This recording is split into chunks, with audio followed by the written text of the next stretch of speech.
శుభోదయం. అందరికీ నమస్కారం. వేద సంస్కృత సమితి విశ్వయోగా విద్యాపీఠ్ రెండు సంయుక్తంగా నిర్వహిస్తున్న తెలుగు మాధ్యమంలోని 3వ సమూహంలో సభ్యులందరికీ స్వాగతం. ఇంతవరకు మనం ఈ కార్యక్రమంలో ఓరియంటేషన్ అయిపోయింది, మనకి ఇనాగరల్ సెషన్ అయిపోయింది.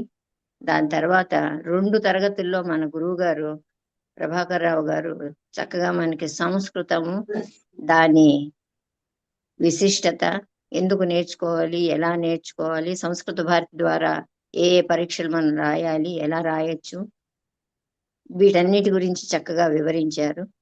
ఇవాళ తరగతిలో మనకి అతి విశిష్టమైన ఇంకొక గురువు గారు, అందరికీ సుపరిచితురాలు విశాలాక్షి మేడం గారు ఉన్నారు. మనం తరగతి ప్రారంభించుకునే ముందు మన దేశమాతను కొలుస్తూ తర్వాత తరగతి ప్రార్థన చేసుకుంటూ మన కార్యక్రమాన్ని మొదలు పెట్టుకుందాం. ముందుగా దేశమాతను కొలుస్తూ వందే మాతరం చెప్పుకుందాం. వందే మాతరం, వందే మాతరం, సుజలాం సుఫలాం మలయజ శీతలాం సస్యశ్యామలాం మాతరం వందే మాతరం. శుభ్రజ్యోత్స్నా పులకితయామినీం పుల్లకుసుమిత ద్రుమదలశోభినీం సుహాసినీం సుమధురభాషిణీం సుఖదాం వరదాం మాతరం వందే మాతరం, వందే మాతరం. కోటి కోటి కంఠ కలకల నినాద కరలే, కోటి కోటి భుజైధృత కర కరవాలే, అబలాకేయనో మా ఎతో బలే, బాహుబలధారిణీం నమామి తారిణీం రిపుదల వారిణీం మాతరం వందే మాతరం, వందే మాతరం. తుమి విద్యా తుమి ధర్మ తుమి హృది తుమి మర్మ, త్వం హి ప్రాణ శరీరే బాహుతే తుమి మా శక్తి, హృదయే తుమి మా భక్తి, త్వమరై ప్రతిమా గడి మందిరే మందిరే. వందే మాతరం, వందే మాతరం. త్వం హి దుర్గా దశ ప్రహరణధారిణీ, కమలా కమలదళ విహారిణీ, వాణీ విద్యాదాయిని నమామి త్వాం, నమామి కమలాం అమలాం అతులాం సుజలాం సుఫలాం మాతరం వందే మాతరం. శ్యామలాం సరళాం సుస్మితాం భూషితాం ధరణీం భరణీం మాతరం వందే మాతరం, వందే మాతరం. ఇప్పుడు తరగతి ప్రార్థన చేయవలసిందిగా సత్యవతి గారిని కోరుతున్నాను. హర్ హర్ మహాదేవ్ అండి. 1 మినిట్ ధ్యానం చేసుకున్నాక 3 సార్లు ఓంకారం చేసుకుందాం, ప్రార్థన చేసుకుందాం.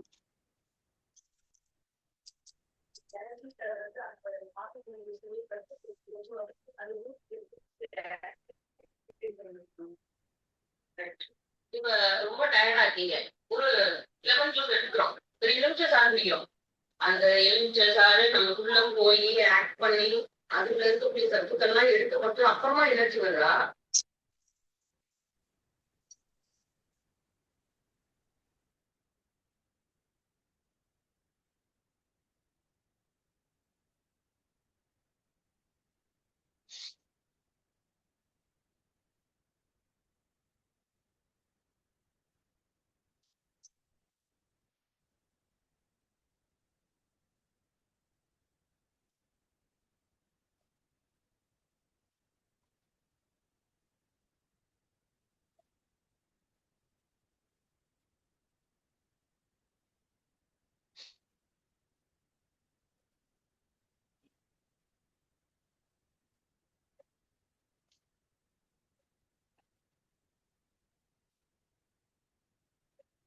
ॐ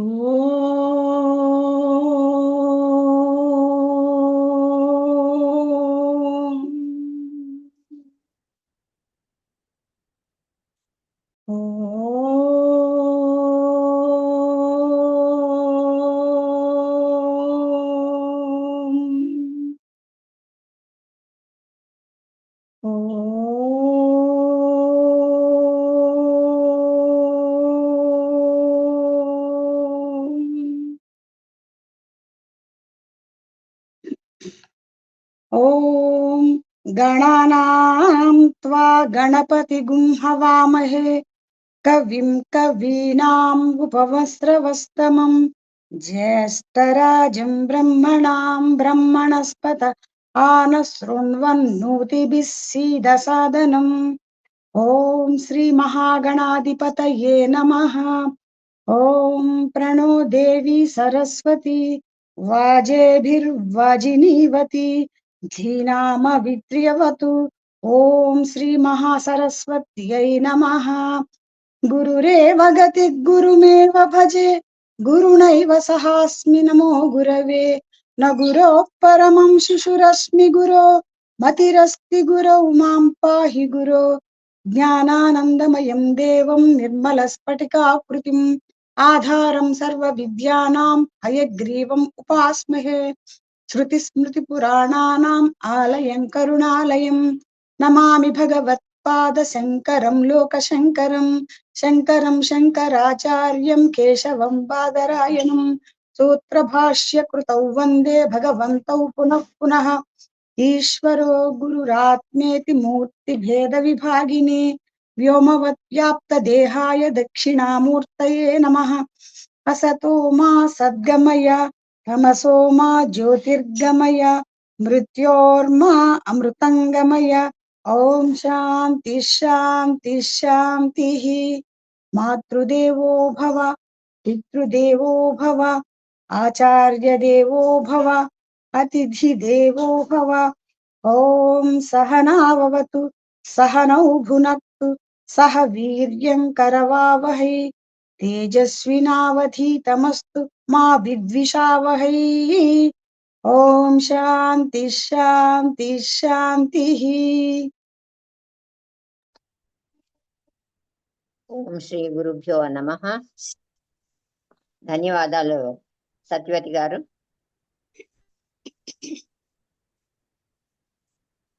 ఇవాళ తరగతి ప్రారంభించుకునే ముందు గురువు గారిని పరిచయం చేయవలసిందిగా డాక్టర్ కల్నల్ ఏఏ బాబు గారిని అమరేంద్ర బాబు గారిని కోరుతున్నాను. బాబు గారు.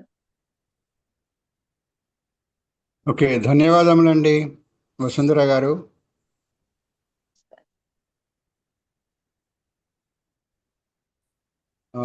వినిపిస్తుంది కదా నేను మాట్లాడేది? వినిపిస్తుంది.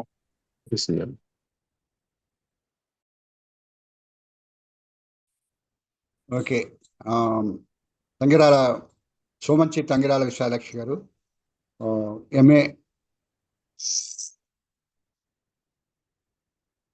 ఫిలాసఫీ సంస్కృత సభ నుంచి హిందీ రాష్ట్ర విశారద చదివారు.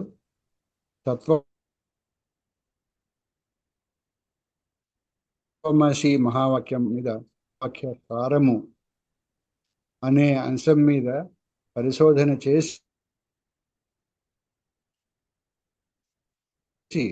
పిహెచ్డి డిగ్రీ పొందారు. గవర్నమెంట్ డిగ్రీ కాలేజీలో అసోసియేట్ ప్రొఫెసర్గా పనిచేసి రిటైర్ అయ్యారు. అనేక డిస్ట్రిక్ట్ లెవెల్, నేషనల్ సమర్పించారు. విద్యార్థిగా ఉన్నప్పుడు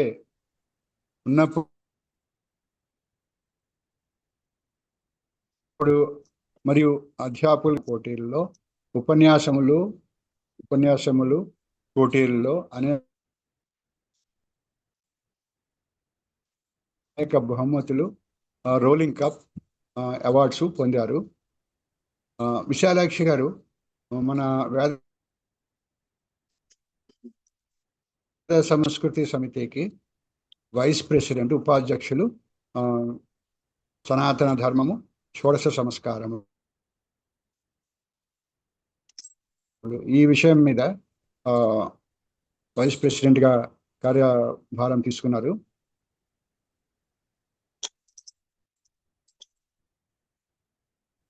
నైన్టీన్ 1972 నుంచి రేడియోలో, వివిధ భారతిలోను, హైదరాబాద్లో శ్రీల కార్యక్రమంలోను చాలా సంవత్సరాలు వివిధ సాహిత్య అంశాల మీద, ఆధ్యాత్మిక అంశాల మీద కూడా ప్రసంగించారు. ఇలా చెప్పుకుంటూ పోతే చాలా టైం పడుతుంది. అందుకని చెప్పేసి చాలా తక్కువగా చెబుతూ అమ్మగారిని ప్రసంగం మొదలు పెట్టవలసిందిగా కోరుతున్నాను. ధన్యవాదములు. ధన్యవాదాలండి. ధన్యవాదాలు బాబు గారు. అమ్మ తరగతి ప్రారంభించవలసిందిగా కోరుతున్నాను. ఓం శ్రీ మహాగణాధిపతయే నమః. ఓం శ్రీ పార్వతీ రాజరాజేశ్వరాభ్యాం నమః. ఓం శ్రీ మేధా దక్షిణామూర్తయే నమః. ఓం శ్రీ మహాసరస్వత్యై నమః. ఓం శివాయ గురవే నమః. ఓం నమః శివాయై చ నమః శివాయ. ఓం నమః శివాయ. ఓం రత్నాకర ధౌత పదాం హిమాలయ కిరీటిని బ్రహ్మ రాజర్షి రత్నాఢ్యాం వందే భారత మాతరం. యథేమాం వాచం కళ్యాణి మావదాని జనేభ్యః బ్రహ్మ రాజన్యాభ్యాం శూద్రాయ చార్యాయ చ స్వాయ చరణాయ. ఓం స్తుతామయా వరదా వేదమాత ప్రచోదయంతాం పావమాని ద్విజానాం. ఆయుః ప్రాణం ప్రజాం పశుం కీర్తిం ద్రవిణం బ్రహ్మవర్చసం మహ్యం దత్వా వ్రజత బ్రహ్మలోకం. మనం వేదముల గురించి, వేదముల యొక్క మహాత్మ్యం ఏమిటి, అందులో అస్సలు ఏమున్నాయి, వేదాలంటే ఏమిటి, అందులో ఏం చెప్పారు అన్న విషయాల గురించి ఇవాళ రేపు కొద్దిగా చాలా సంక్షిప్తంగా, వేదం అనేది అగాధము అనంతము, వేదమే యావత్ విశ్వ విజ్ఞానానికి కూడా మూలము. అలాంటి దాని గురించి కేవలం 2 రోజులు అంటే అత్యంత సంక్షిప్తంగా తెలుసుకుని, తర్వాత ధర్మశాస్త్రాలలో ఏం చెప్పారు, అసలు ధర్మశాస్త్రాలు అంటే ఏమిటి, ఎన్నున్నాయి, ఏం చెప్పారు అన్నది ఒక్కరోజు మనం ఇప్పుడు తెలుసుకోబోతున్నాము. వేదము అనంటే ఈ వేదము వైదిక వాంగ్మయము. ఇప్పుడు మీరందరూ కూడా ఈ సనాతన ధర్మం కోర్సులో చేరారు కదా, ఇక్కడ మీకు సంపూర్ణంగా వైదిక వాంగ్మయము యొక్క సంక్షిప్త పరిచయం చేయబడుతుంది. అంటే వేదాలు, వేదాంగాలు, ఉపవేదాలు, ధర్మశాస్త్రాలు, పురాణాలు, ఇతిహాసాలు, రామాయణ భారతాలు, భగవద్గీత, ఇంకా పంచాంగము, వేదగణితం, అసలు సనాతన ధర్మం అంటే ఏమిటి, ఎలా పుట్టింది, ఎలా వర్ధిల్లింది, తర్వాత షోడశ సంస్కారాలు, వీటన్నిటికీ కూడా మూలము సంస్కృత భాష. ఎందుకంటే మన అన్ని గ్రంథాలు కూడా సంస్కృతంలో ఉన్నాయి కనుక సంస్కృతమును కొద్దిగా సంక్షిప్తంగా మీరు నేర్చుకుంటారు ఇక్కడ. తర్వాత 1 నెల మొత్తం యోగా. సో ఇన్ని అంశాలు, దీన్నంతా కూడా వైదిక వాంగ్మయము అనే అంటాం మనం. ఈ వైదిక అంటే వేదములకు సంబంధించిన, వాంగ్మయము అంటే వాక్ మయము. వాక్ అంటే వచ, టు స్పీక్, వచతి మాట్లాడటము అన్నమాట. అర్థవంతమైనటువంటి వాక్కుల రూపంలో వెలువరింపబడిన జ్ఞానం అంతా కూడా వాంగ్మయం. వేదాలకి సంబంధించిన ఇటువంటి వాంగ్మయాన్ని వైదిక వాంగ్మయం అంటాము. వేదములు అనంటే ఈశ్వరీయ జ్ఞానము అని చెప్తాము. అంటే ఈశ్వర సంబంధమైన, సాక్షాత్తుగా పరమాత్మ చేత సర్వమానవాళి సంక్షేమం కోసం యావన్ మానవాళికి అనుగ్రహించబడి ఇవ్వబడిన గ్రంథ రాజములు వేదాలు అన్నమాట. మనకు పరమ ప్రమాణ గ్రంథాలు వేదాలు. అసలు ప్రపంచం మానవులందరికీ కూడా మొట్టమొదటి రికార్డెడ్ డాక్యుమెంట్ అంటూ ఉంటారు వీళ్ళు. మనకి ఋగ్వేదము అనేది మొట్టమొదటిది, అలాగే 4 వేదములు. ఈ వేదాలు సమస్త విశ్వ విజ్ఞానానికి కూడా ఇవే మూలము, ఇవే సత్యమైనటువంటి నిత్యమైన జ్ఞాన రాశి, గ్రంథ రాశి. ఈ సృష్టి రహస్యాలని మనకు చెప్పేటటువంటి జ్ఞానము, ఈ వేద విజ్ఞానము అని అంటే. సమస్త విజ్ఞాన శాస్త్ర సైన్సులు ఉన్నాయి కదా, సైన్స్, ఆర్ట్స్, కామర్స్ అంటూ ఈ కాలంలో చెప్పే అనేక వందల శాస్త్రాలు ఉన్నాయి మనకు. వాటన్నింటికీ కూడా మనకి అంటే జ్యోతిష్ శాస్త్రం, ఖగోళ శాస్త్రం, అనేకమైన వందల శాస్త్రాలు, వాటికి మూలములు వేదాలలో మంత్రాల రూపంలో ఉన్నాయి. ఆ మంత్రాల ఆధారంగా మహర్షులు, గొప్ప విజ్ఞానవేత్తలు కూడా చాలా గ్రంథాలని రచించారు. ఆ గ్రంథాలలో ఉన్న సూత్రాలు వాటిని వేరే భాషలలోకి తరువాతి కాలంలో అనువాదాలు చేశారు.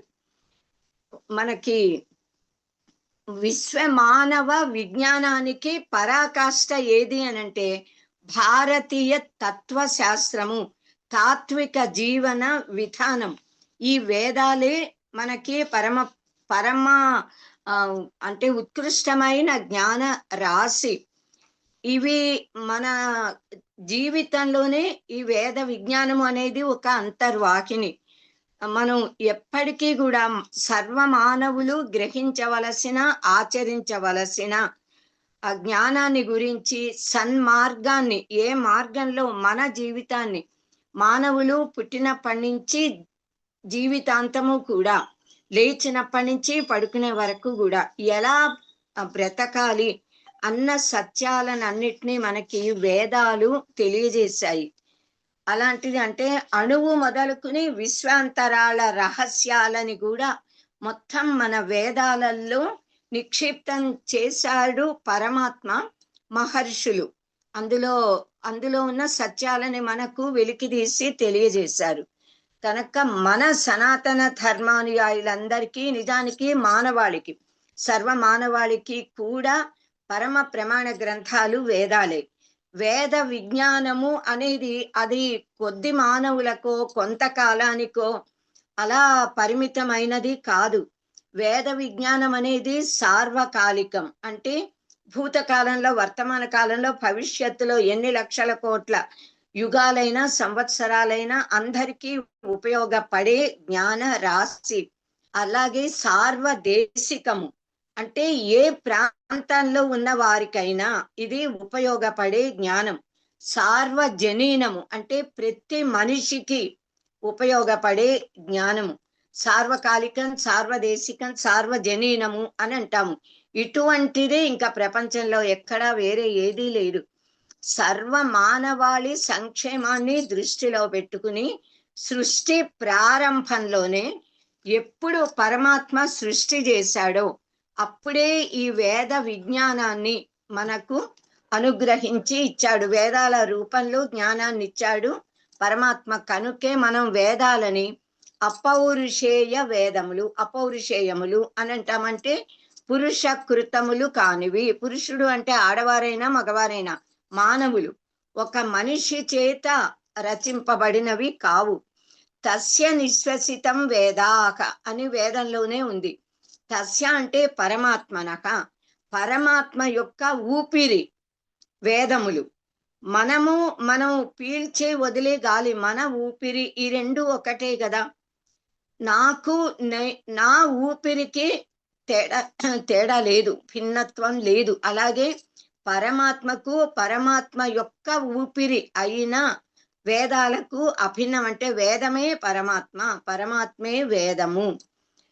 తర్వాత ఓం అని చెప్తాము. ఓంకారము ప్రణవము. ప్రణవంలోంచి ఆ ఊ మా అనే 3 అక్షరాలు, నాదము, బిందువు, ఇవి కలిస్తే ఓంకారం. ఈ ఓంకారంలో ఆకి ఊ కలిస్తే ఓ అవుతుంది, గుణసంధి.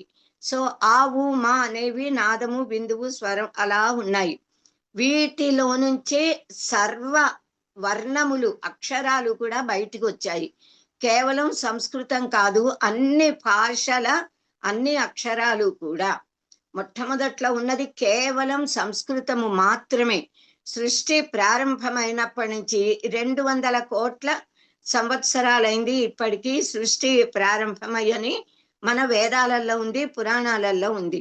ఇప్పుడు నేటి వైజ్ఞానికులు అంటే విజ్ఞాన శాస్త్రవేత్తలు యంత్రాల పరికరాలతో పరిశోధించి అదే సత్యాన్ని నిరూపించారు వాళ్ళు కూడా.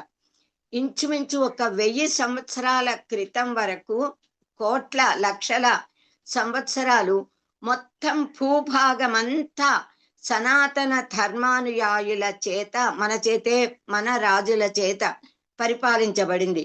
కేవలం భాష మాత్రమే మొత్తం అందరితో కూడా వ్యవహార భాషగా, గ్రాంథిక భాషగా సంస్కృతమే ఉంది. కాలక్రమంలో అది నెమ్మదిగా అలా అలా విభాగమైంది. దేశాలు, ప్రాంతాలు, పట్టణాలు, ఇప్పుడు భిన్న భిన్నమైన దేశాలు. అలాగే భాషలు కూడా ఆవిర్భవించాయి. భిన్న భిన్నమైన భాషలు ఇప్పుడున్నాయి. అయితే ఈ ఓం అన్నదే, ఓంకారమును ప్రణవము అంటాము. ఈ ప్రణవములో నుంచి నామము, నామి అంటే వస్తువులు, వాటి యొక్క పేర్లు అన్ని కూడా బయటకు వచ్చాయని మనకి ప్రశ్నోపనిషత్తులో, అనేక ఉపనిషత్తుల్లో ఓంకారం యొక్క గొప్పదనాన్ని చెప్పారు. కనుక ఓంకారాన్ని పరమాత్మ యొక్క, పరబ్రహ్మము యొక్క నామము, తస్య వాచక ప్రణవక అని అంటాము. మనకు ఒక పేరుంది కదా, అమ్మ నాన్నలు పెట్టిన పేరు, ప్రతి వస్తువుకి ఒక పేరు ఉన్నట్లుగా ఆ పరబ్రహ్మము యొక్క పేరు ప్రణవము. సో ఆ ప్రణవంలో నుంచి విశ్వమంతా వచ్చింది. ఆ ఓంకారాన్ని శబ్ద బ్రహ్మము అని అంటాము. శబ్దము అంటే ధ్వని, ధ్వని రూపంలో ఉన్న బ్రహ్మం.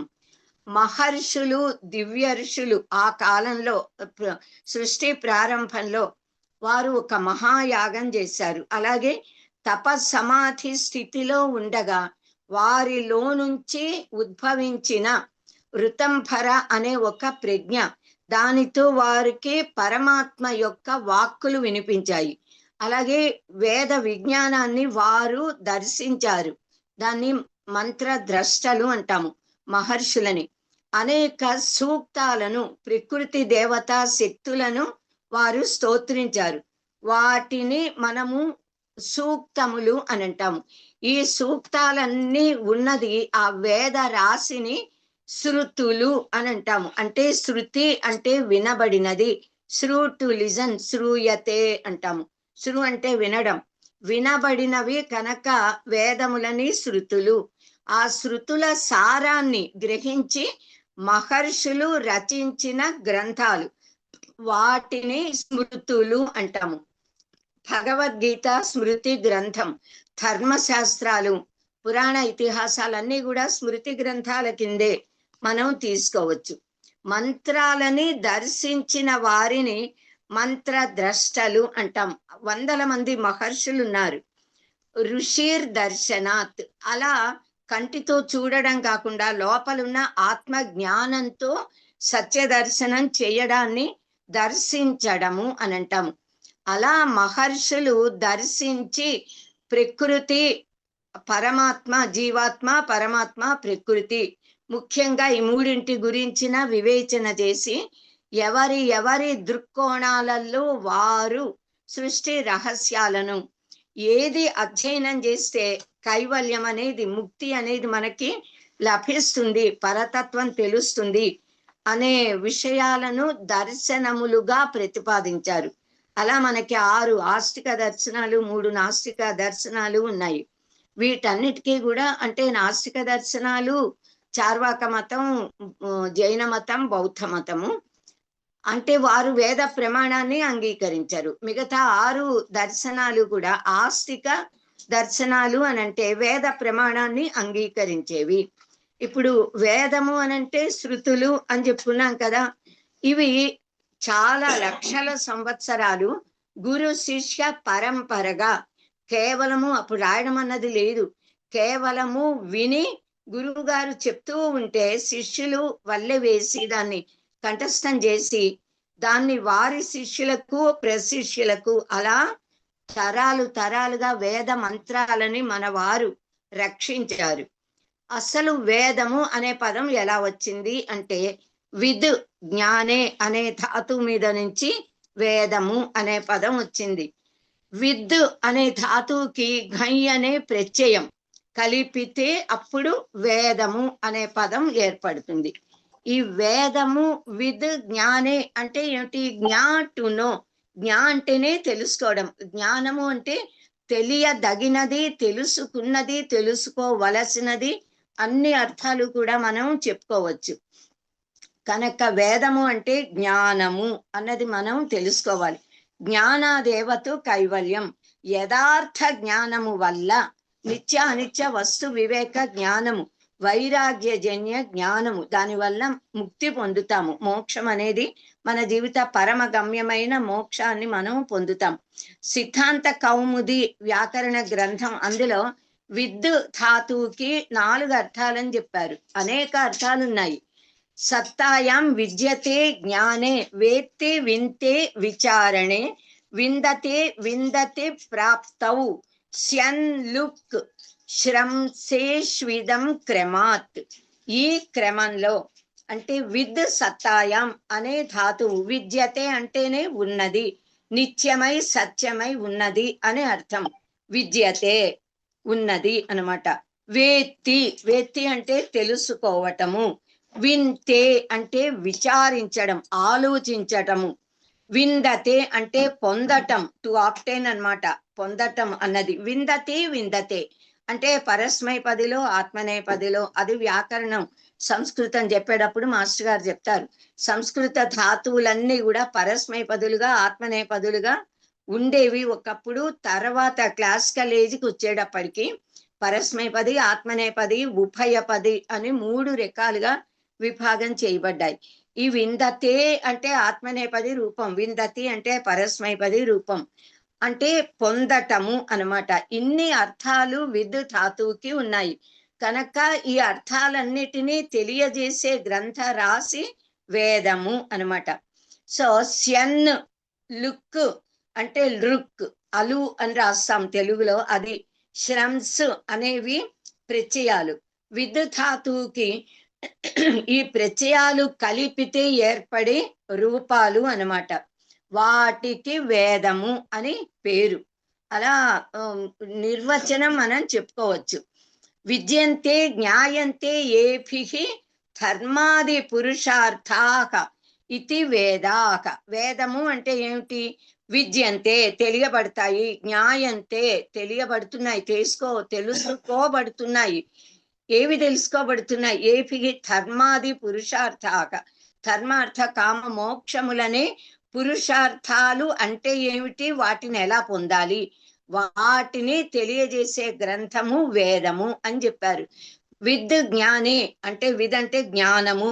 విద్ సత్తాయాం, విద్ అంటే ఉండటం, సత్తా, సత్ టు బి, ఉండుట, ఉన్నది. ఏది ఉంది? ఉన్నది కేవలం పరతత్వమే, పరబ్రహ్మము. విద్ విచారణే అంటే ఆలోచించడం, మననం చేయడం, ఆలోచించడం. టు డిస్క్రిమినేట్ అంటాం, టు కాంటెంప్లేట్ అని అంటామే, అలా అన్నమాట. విద్ లాభే అంటే లాభము పొందడం, లభ ధాతు మీద నుంచి లాభము, లభ టు ఆప్టైన్, లభతే, అలా అండర్స్టాండ్ చేసుకోవాలి ధాతువులని. ఆత్మనేపది ధాతు, అది ఫస్ట్ కాంజుగేషన్. విద్యతే సత్తాం గృహ్ణాతి వస్తు అనేనా ఇది వేదక. దేని వలన ప్రకృతిలో, ప్రపంచం మొత్తంలో, విశ్వంలో ఉన్న సర్వ వస్తు జాతములు, గ్రహ గోళాలు, భూమి, మానవులు, పశువులు, పక్షులు, స్థావర జంగమాత్మకమైన యావత్ విశ్వము యొక్క యథార్థ తత్వాన్ని గ్రహిస్తామో అది వేదం. ఇంకా విదంతి ఏభిః ధర్మ బ్రహ్మణి క్రియా జ్ఞానమయం బ్రహ్మవా ఇది వేదక. దేని వలన క్రియా జ్ఞానం, క్రియలు అంటే పని చేయటం. ఒక పని చెయ్యాలంటే చేసే కర్త ఉండాలి, చెయ్యాలి అనే స్పందన కలగాలి, కోరిక, భావన కలగాలి. చేయడానికి కావలసిన వస్తు జాతము, పరికరాలు ఉండాలి. ఆ చేసే జ్ఞానం ఉండాలి. ఇప్పుడు ఒక వంట చెయ్యాలి అంటే వంట ఎలా చేయాలి అనే జ్ఞానం ఉండాలి. ఒక చదువు చదవాలి, ఎంబీబీఎస్ ఇంజనీరింగ్ ఏదైనా అంటే ఎక్కడ ఎలా చేరి ఏది చదవాలి అంటే ఆ జ్ఞానము మనకు ఉండాలి, దానిని ఆచరించాలి. ఇవంతా వీటన్నింటి గురించి తెలియజేసే విజ్ఞాన ఘను ఏది అంటే వేదము అన్నమాట. కనుక క్రియా జ్ఞానములతో కూడిన కర్మకాండ ద్వారా తర్వాత జ్ఞానకాండ ద్వారా ధర్మాన్ని గురించి, పరతత్వాన్ని, పరబ్రహ్మమును గురించి, జీవాత్మ పరమాత్మల గురించిన జ్ఞానాన్ని మనకి ఏది ఇస్తుందో అది వేదం. అంటే కర్మ అంటే మామూలుగా రొటీన్ గా చేసే పనులు కాదు. యజ్ఞ యాగాది క్రతు ఆచరణలు, నిత్య నైమిత్తిక కర్మలు, యజ్ఞ యాగాది స్వర్గకామో యజేత, పిల్లలు కావాలి అంటే యాగం చేయాలి, సంపదలు పొందాలంటే మేధాకాముడు, శ్రీకాముడు అలా చెప్తారు. ఎవరికి ఏది కావాలో అది పొందడానికి, ఐహికమైన సుఖాలకి, ఆముష్మికమైన దివ్య లోకాలు పొందడానికి మనం అనేక కర్మకాండలని వేదాలలో 3 వంతులు భాగం కర్మకాండే ఉంది. ఆ విధి విధానాలు దాని ప్రకారం చేస్తే అవన్నీ మనం పొందుతాము. ఇంకా వేదాలలో చివరిగా జ్ఞానకాండ అని ఉంది. యథార్థ జ్ఞానము ఎలా పొందాలి, మానవ జీవిత పరమగమ్యాన్ని ఎలా పొందాలి, దాన్ని గురించి చెప్పేది జ్ఞానకాండ. సో వింతే విచారయతి ధర్మ బ్రహ్మణి క్రియా జ్ఞానమయం బ్రహ్మవా ఇది వేదక. ఇది వేదంట.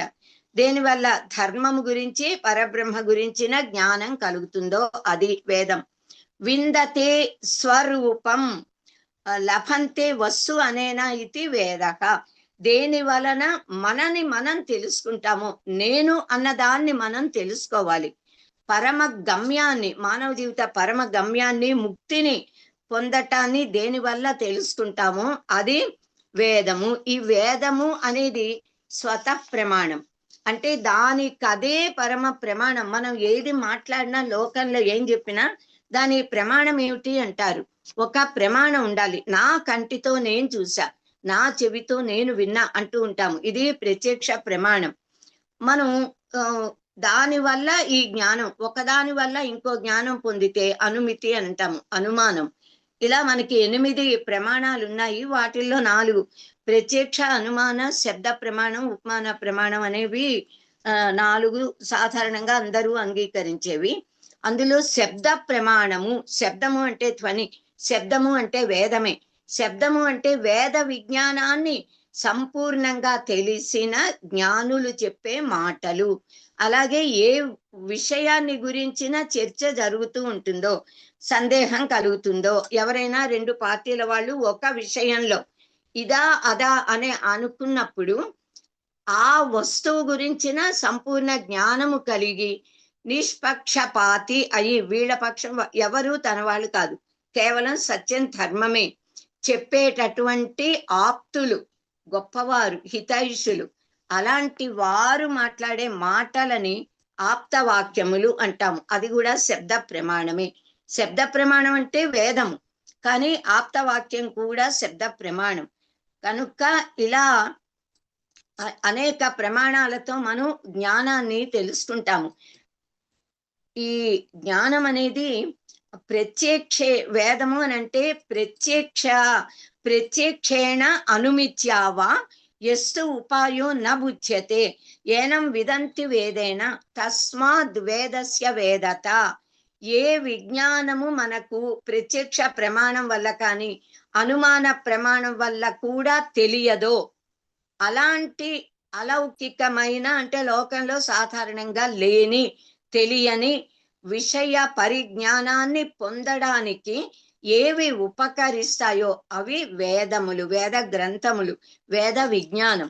సో ప్రత్యక్షాది ప్రమాణాలతో తెలియబడని, మనందరికీ శ్రేయస్సుని కలిగించే అలౌకిక ఉపాయాలను చెప్పేది వేదం. ఆ ఉపాయం అసలు పరమాత్మకి ఉన్న సహస్రనామాలలో ఉపాయము అన్నది కూడా ఒక పేరు. ఉపాయం అంటేనే పరమాత్మట. ఏ పద్ధతిలో అంటే ఇష్టప్రాప్తి, అనిష్ట పరిహారం. ఇష్టప్రాప్తి అనిష్ట పరిహారయో అలౌకికం ఉపాయం యో గ్రంథ వేదయతి సవేద. ఏ గ్రంథములు మనకు కావలసినవి పొందడానికి, అక్కర్లేని వాటిని పరిహరించడానికి సూత్రాలను చెప్పి మనతో చేయిస్తాయో అవి వేదములు అని సాయణాచార్యుల వారు వేదాలకు భాష్యం రాశారు. ఆయన చెప్పారు. ఇంకా ఆపస్తంభ ధర్మ సూత్రాలను రచించిన ఆపస్తంభ మహర్షి. ఆయన మంత్ర బ్రాహ్మణయో వేద నామధేయం అన్నారు. అంటే మంత్రములు బ్రాహ్మణములు వీటిని వేదము అని అంటాము. అనంతావై వేదాహ, వేదాలు అనంతములు, వేదములు సనాతనములు. అంటే వేదములో చెప్పబడిన ధర్మము సనాతన ధర్మం. ఆ ధర్మాన్ని ఆచరించే వారందరూ కూడా సనాతన ధర్మానుయాయులు అని పిలువబడతారు, మనమందరం కూడా. కనుక ఇప్పుడు మనని హిందువులు అని, ఇండియన్స్ అనే పేరు ఫారినర్స్ పెట్టారు. అవి అసలు అంటే హైందవులు అంటారు. హిందూ ధర్మాన్ని పాటించేవారు హైందవులు. మనది హిందూ మతము అంటారు. మనది నిజానికి మతము అంటే అభిప్రాయం, ఒక మనిషి ఒక వ్యక్తి యొక్క భావాన్ని అభిప్రాయం మతం అంటాము. మన దేశంలో ఇప్పుడు బాగా ప్రచురితమై ఉన్న 2 మతాలు, అనేక మతాలన్నీ కూడా ఒక మత ప్రవక్త, ఒక్క గురువు, ఒక్కరు చెప్తే వచ్చింది. జైనిజంలో 24 మంది తీర్థంకర్లు ఉన్నారు. బుద్ధిజం గౌతమ బుద్ధుడు చెప్పింది, తర్వాత వ్యాప్తి చెందింది. సిక్కిజం గురునానక్ గురువు గారు చెప్పిందే. ఇస్లామిజం, క్రిస్టియానిటీ ఇవన్నీ వారికి ఒక్క మత గురువు. కానీ మనకు అలా ఒక్క గురువు కాదు. మన జ్ఞానము అనంతమైన వేద విజ్ఞానం, ఒక మహావృక్షం లాంటిది. ఒక్క వ్యక్తి తన అభిప్రాయాలని అందరి మీద రుద్ది చెప్పడం మన ధర్మం కాదు. మన ధర్మం అగాధము, అనంతము. దానికి మూలములు వేదాలు, ఇంకా స్కందం ఉంటుంది. అంటే జ్ఞానకాండ కర్మకాండగా విభాగం చేయబడిన అదంతా కూడా స్మృతి. తర్వాత షడ్దర్శనాలు, అనేకమైన వేద విభాగాలు ఇందాక చెప్పుకున్నాం. అవన్నీ కూడా కొమ్మలు రెమ్మలు. ఫైనల్ గా జ్ఞాన వృక్షానికి కాచే ఫలాలు పుష్పాలు ఏది అంటే మోక్షం. ఐహిక ఆముష్మిక సుఖాలు పొందడం, ముక్తి పొందడం అన్నది పరమ గమ్యం. అంత గొప్పది. అనేక మంది మహర్షులు మన కోసం వెసులుబాటును కలిగిస్తూ చెప్పిన ధర్మం మన సనాతన ధర్మం. ఇదే చెయ్యి, ఇలాగే ఉండు, లేకపోతే నువ్వు హిందువు కావు, లేకపోతే నిన్ను ఏదో నరికేస్తాం అనేటటువంటి మాటలు మన ధర్మంలో ఉండవు. సత్వరజస్తమో గుణం, 3 గుణాలతో ఉన్న ప్రకృతి. ఎన్ని కోట్ల మంది మానవులు ఉంటే అన్ని కోట్ల రకాల భావనలు, అభిప్రాయాలు ఉంటూ ఉంటాయి. ఎవరెవరి ప్రవృత్తికి, దేశకాలమాన పరిస్థితులకు అనుగుణమైన పద్ధతిలో జీవితాన్ని ఆనందంగా గడుపుతూ కూడా పరమగమ్య ముక్తిని పొందొచ్చు అని చెప్పే ఉదారమైనటువంటి భావన కలిగిన జీవన విధానం మన సనాతన ధర్మము అనేది. అనంతావై వేదాక అంటామంటే వేదములు అనంతములు. వేదాలు సనాతనము అంటే ఎప్పటి నుంచో ఉన్న వాటిని సనాతనములు అని అంటాము. వేదాలలో చెప్పబడిన ధర్మం సనాతన ధర్మం కదా. ఆ ధర్మము మానవులందరి చేత కూడా ఇప్పటికీ మనకు తెలిసినా తెలియకపోయినా ప్రపంచం మొత్తంలో ఎంతో మంది మానవులు మన సనాతన ధర్మాన్ని పాటిస్తున్నారు. ఎందుకంటే ఒకప్పుడు మొత్తం ఉన్నది మన ధర్మమే కనుక. మనకి 4 వేదాలు ఉన్నాయి. అంటే అఖండంగా ఉన్న వేదరాశి. దానిని మనకి భాగవత పురాణంలో శ్రీ మహావిష్ణువు తనలో నుంచి ఒక కొడుకుని ఆయన ఓ కొడుకు కావాలి అని కోరుకున్నాడట. సంకల్ప మాత్రంతో ఆయనకు ఒక కుమారుడు ఉద్భవించాడు. వచ్చి ఆ కొడుకు అలా కనిపించగానే అపాంతరతమా రా అని పిలిచాట శ్రీ మహావిష్ణువు. అపాంతర తముడు అని పేరు పెట్టుకున్నాడు తన కొడుక్కి. అపాంతర తముడు అంటే అపగత అంతర తమక, లోపల ఉన్న తమస్సును తొలగించుకున్న వాడు అంటే మహాజ్ఞాని. అపాంతరతమా రా అని పిలిచి, నాయన నువ్వెళ్ళి వేద విభాగం చేయి అని ఆదేశించారట. ఇది భాగవత మహాపురాణంలోది. సరే, ఆ అపాంతర తముడు వెళ్ళి ఏకరాశిగా ఉన్న వేదాలను చక్కగా 4 వేదాలుగా విభాగం చేసి, ఋగ్వేదము, యజుర్వేదము, సామవేదము, అథర్వణ వేదము అని విభాగాలు చేసి మళ్ళీ తిరిగి అలా వస్తూ తండ్రికి నమస్కరిస్తూ ఉంటే వేదవ్యాస రా అని పిలిచారట శ్రీహరి, శ్రీమన్నారాయణుడు. అంటే వేదములను వ్యాసము విభాగం చేసిన వాడా రా అని ఆయనతో నువ్వు కలియుగ ప్రారంభంలో, దానికంటే ముందే ఆయన ద్వాపర యుగంలోనే ఉన్నారు. సో కలియుగం ఎప్పుడు ఈ మహర్షులందరూ కూడా ఎప్పటి నుంచో కృతయుగం నుంచి సృష్టి ప్రారంభం నుంచి ఉన్నవారే ఆయా యుగాలలో కాలాలలో మనకు కనిపిస్తారు. కలియుగ ప్రారంభంలో నువ్వు పరాశర మహర్షికి, సత్యవతి మాతకి కృష్ణ ద్వైపాయనుడు అనే పేరుతో ఉద్భవిస్తావు. అప్పుడు మళ్ళీ ఏకరాశిగా కలిసిపోయిన ఈ యుద్ధం జరిగింది కదా ద్వాపర యుగాంతంలో. సో ఈ మహాభారత కురుక్షేత్ర యుద్ధం, ఏవైనా ఇలా ఉత్పాతాలు జరిగినప్పుడు సమాజంలో అనేకమైన మార్పులు. సో ఆ మళ్ళీ వేదరాశంతా ఏకమైపోతే నువ్వు మళ్ళీ వేదాలను 4గా విభాగం చేసి వేదవ్యాసుడు అనే పేరుతో కొలవబడతావు. మానవాళి శ్రేయస్సు కోసం అనంతమైన జ్ఞాన రాశిని నువ్వు ఇస్తావని ఆశీర్వదించారట. అందుకే వేదవ్యాస భగవానులే మనకి వేదాలను విభాగం చేశారు. అష్టాదశ పురాణాలను, అష్టాదశ ఉప పురాణాలను, శ్రీ మహాభారతాన్ని రచించారు. భగవద్గీత భారతంలో అంతర్భాగమే. అందుకే మనం వ్యాస పౌర్ణమి జరుపుకుని ఆ మహర్షికి మనం కృతజ్ఞతలు తెలియజేస్తుంటాం. ఈ 4 వేదాలు ఉన్నాయి కదా. సృష్టి ప్రారంభంలో మొట్టమొదట్లో సృష్టి చేసినప్పుడు సర్వ మానవాళి సంక్షేమం కోసం పరమాత్మ మహర్షుల హృదయాలలో ఈ వేదాలను ప్రకాశింపజేశారట. అగ్ని అనే దైవాంశ కలిగిన మహర్షి హృదయంలో ఋగ్వేదాన్ని, వాయువు అనే మహర్షి, ఆ వారే దైవాలు ప్రకృతి శక్తులు, హృదయంలో యజుర్వేదాన్ని, ఆదిత్యుని హృదయంలో సామవేదాన్ని, అంగిరస మహర్షి హృదయంలో అథర్వణ వేదాన్ని ప్రకాశింపజేశారట. వారి నుంచి ఇతర మహర్షులకు, వారి ద్వారా సర్వ మానవాళికి కూడా ఈ వేద విజ్ఞానం అంతా అందించబడింది. తర్వాత ఈ వేద మంత్రాలకు భాష్యాలు, వ్యాఖ్యానాలు చాలా మంది మహర్షులు రాశారు. కొద్ది భాగాలకు కొంతమంది మహర్షులు. పురుష సూక్తంలో అసలు వేదాలు ఎలా ఆవిర్భవించాయి అన్న విషయాన్ని చెప్పారు. తస్మాత్ యజ్ఞాత్ సర్వహుతః రుచే సామాని జజ్ఞిరే చందాగుంసి జజ్ఞిరే తస్మాత్ యజుస్తస్మాత్ అజాయత. ఇలా మీ అందరికీ తెలిసిన పురుష సూక్త మంత్రాలు.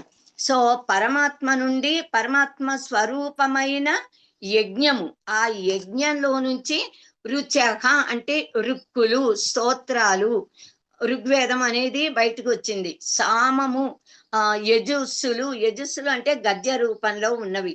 యజ్ఞయాగాది క్రతువులు ఎలా ఆచరించాలి అనే పద్ధతిని, హోమగుండము కావలసినవి, వాటి వివరాలు చెప్పేది. యజుస్సులు గద్య రూపంలో ఉన్న యజుస్సులు, యజుర్వేదం వచ్చింది. అలాగే ఇంకా సామవేదము అంటే సామగానం, ఋగ్వేదంలో ఏ మంత్రాలు ఉన్నాయో వాటిని ఒక పర్టికులర్ పద్ధతిలో, ఒక ప్రత్యేకమైన పద్ధతిలో గానము చేసే విధానం. సామగాన ప్రియో దేవాహ అని అంటాము.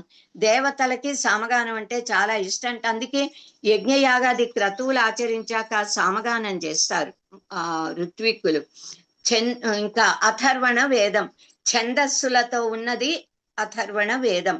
సో గద్యాత్మకము. ఇప్పుడు మంత్రాలు, ఋగ్వేద మంత్రాలన్నీ ఛందస్సులో ఉంటాయి. ఛందోబద్ధమైనవి, స్వర సహితమైనవి. ఛందస్సు కంటే ముఖ్యము స్వరం. ఉదాత్త అనుదాత్త స్వరితములనే స్వరములతో ఉంటాయి. స్వరం ఉచ్చరించడంలో తేడా వస్తే మంత్ర అర్థం మారిపోయి ఆ ప్రయోజనం కూడా మారిపోతూ ఉంటుంది. కనుక ఛందోబద్ధ మంత్రాలు రుక్కులు, గద్యాత్మకమైనది యజుస్సు, గీతాత్మకము సామము, ఛందస్సులతో ఉన్నది అథర్వణము, అథర్వము అని వ్యవహరింపబడుతోంది. ఇప్పుడు శతపథ బ్రాహ్మణం, అనేక బ్రాహ్మణ గ్రంథాలు ఉన్నాయి. శతపథ అంటే 100 మార్గములు. 100 మార్గాలలో మనకి ఎలా ఉండాలి అన్నదాన్ని చెప్పారు. ఆ బ్రాహ్మణ గ్రంథంలో తేభ్యః తప్తేభ్యో త్రయో వేద అజాయంత అని చెప్పబడింది. ఆ మహర్షులు ఉన్నారుగా, అగ్నిదేవుడు, వాయుదేవుడు, సూర్య భగవానుడు, అంగిరస మహర్షి వారు తపస్సులు చేయగా ఆ అంగిరస మహర్షిని పక్కన పెడితే ఈ ముగ్గురు, ముఖ్యంగా అగ్ని, వాయువు, సూర్య భగవానుడు, వీరు తపస్సు చేసినప్పుడు వారి హృదయాలలో త్రయీ వేద, ఋగ్వేదం, యజుర్వేద, సామవేదాలు ప్రకాశించాయి, జనించాయి, పుట్టాయి అని చెప్తారు. తర్వాత కొద్ది కాలం తర్వాత అంగిరస మహర్షికి ఈ అథర్వణ వేద విజ్ఞానం స్ఫురించింది, తెలిసింది అన్నమాట. అందుకని ముందు 3 వేదాలు, కొద్ది తర్వాత 4వది వచ్చింది కనుక త్రయీ వేదాహ అంటారు అని ఒక మాట ఉంది లోకంలో. అలా అంటే మనకి 4 వేదాలు ఉంటే మరి త్రయీ వేదాహ అని ఎందుకన్నారు? తర్వాతైనా 4వ వేదం వచ్చింది కదా అని అంటే త్రయీ వేదాహ అని చాలా అందరం అంటూ ఉంటాం, చాలా మంది పండితులు, గురువులు. ఎందుకంటారు అని అంటే 4 వేదాలలో కూడా ఋక్కులు, యజుస్సులు, సామములు అనే 3 విధాల విభాగాలు 4 వేదాలలోనూ ఉన్నాయి కనుక త్రయీ వేదాహ అని అంటారు. ఇది కరెక్ట్ అయినటువంటి నిర్వచనం. సో ఈ త్రయీ వేదాహ అంటే 3 రకాల భాగములు చెప్తా, ఉదాత్త అనుదాత్త అవి చెప్తాను, స్లోగా అన్ని పాయింట్స్ వస్తాయి. సో పూర్వ మీమాంస, ఉత్తర మీమాంస అన్నాం. ఇప్పుడు వేదాలని, ఈ 4 వేదాలని కూడా మంత్ర భాగములు, బ్రాహ్మణములు, ఆరణ్యకములు, ఉపనిషత్తులు అని 4 విభాగాలుగా చేశారు. ఈ మొదటి 3 విభాగాలని కూడా పూర్వ భాగము అని అంటాము, కర్మకాండ అంటాము, పూర్వ మీమాంస అని అంటాము. 4వ భాగమును జ్ఞానకాండ అంటాము. 4వ భాగాన్ని ఉపనిషత్తులు. అవి ఆ ఉపనిషత్తులని వేదాంతము, వేదముల అంతములో ఉన్నవి, వేదముల సారం మొత్తం అందులో ఉంది కనుక వేదాంతము, వేదాల ఎసెన్స్ అన్నమాట. సో అది జ్ఞానకాండ. ఈ పూర్వ మీమాంస జైమిని మహర్షి ఒక పెద్ద జైమిని సూత్రాలు అనే గ్రంథం, అందులో యజ్ఞయాగాది క్రత్వాచరణలన్నిటిని గురించి రాశారు.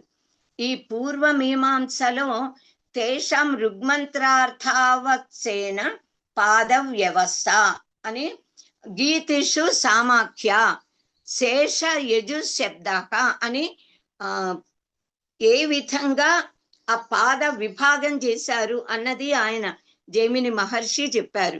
తేషాం అంటే ఆ వేదాలకు, ఆ వేదాలలో రుక్కు మంత్రాలు, రుక్కులు అంటే స్తోత్రాలు, రుచస్తుతౌ, ఆ రుచః ఆ రుక్కులను, మంత్రాలను, స్తోత్రాలు, సూక్తాలు, నారాయణ సూక్తం, పురుష సూక్తం, అనేక సూక్తాలు ఉన్నాయిగా, భూ సూక్తం, ఇడా సూక్తం, నారాయణ సూక్తం, మనం దుర్గా సూక్తం కూడా అందులో, ఇంకా రాత్రి సూక్తం, దివా సూక్తం, జావా పృథ్వీ సూక్తం, మన్యు సూక్తం, అనేక సూక్తాలు.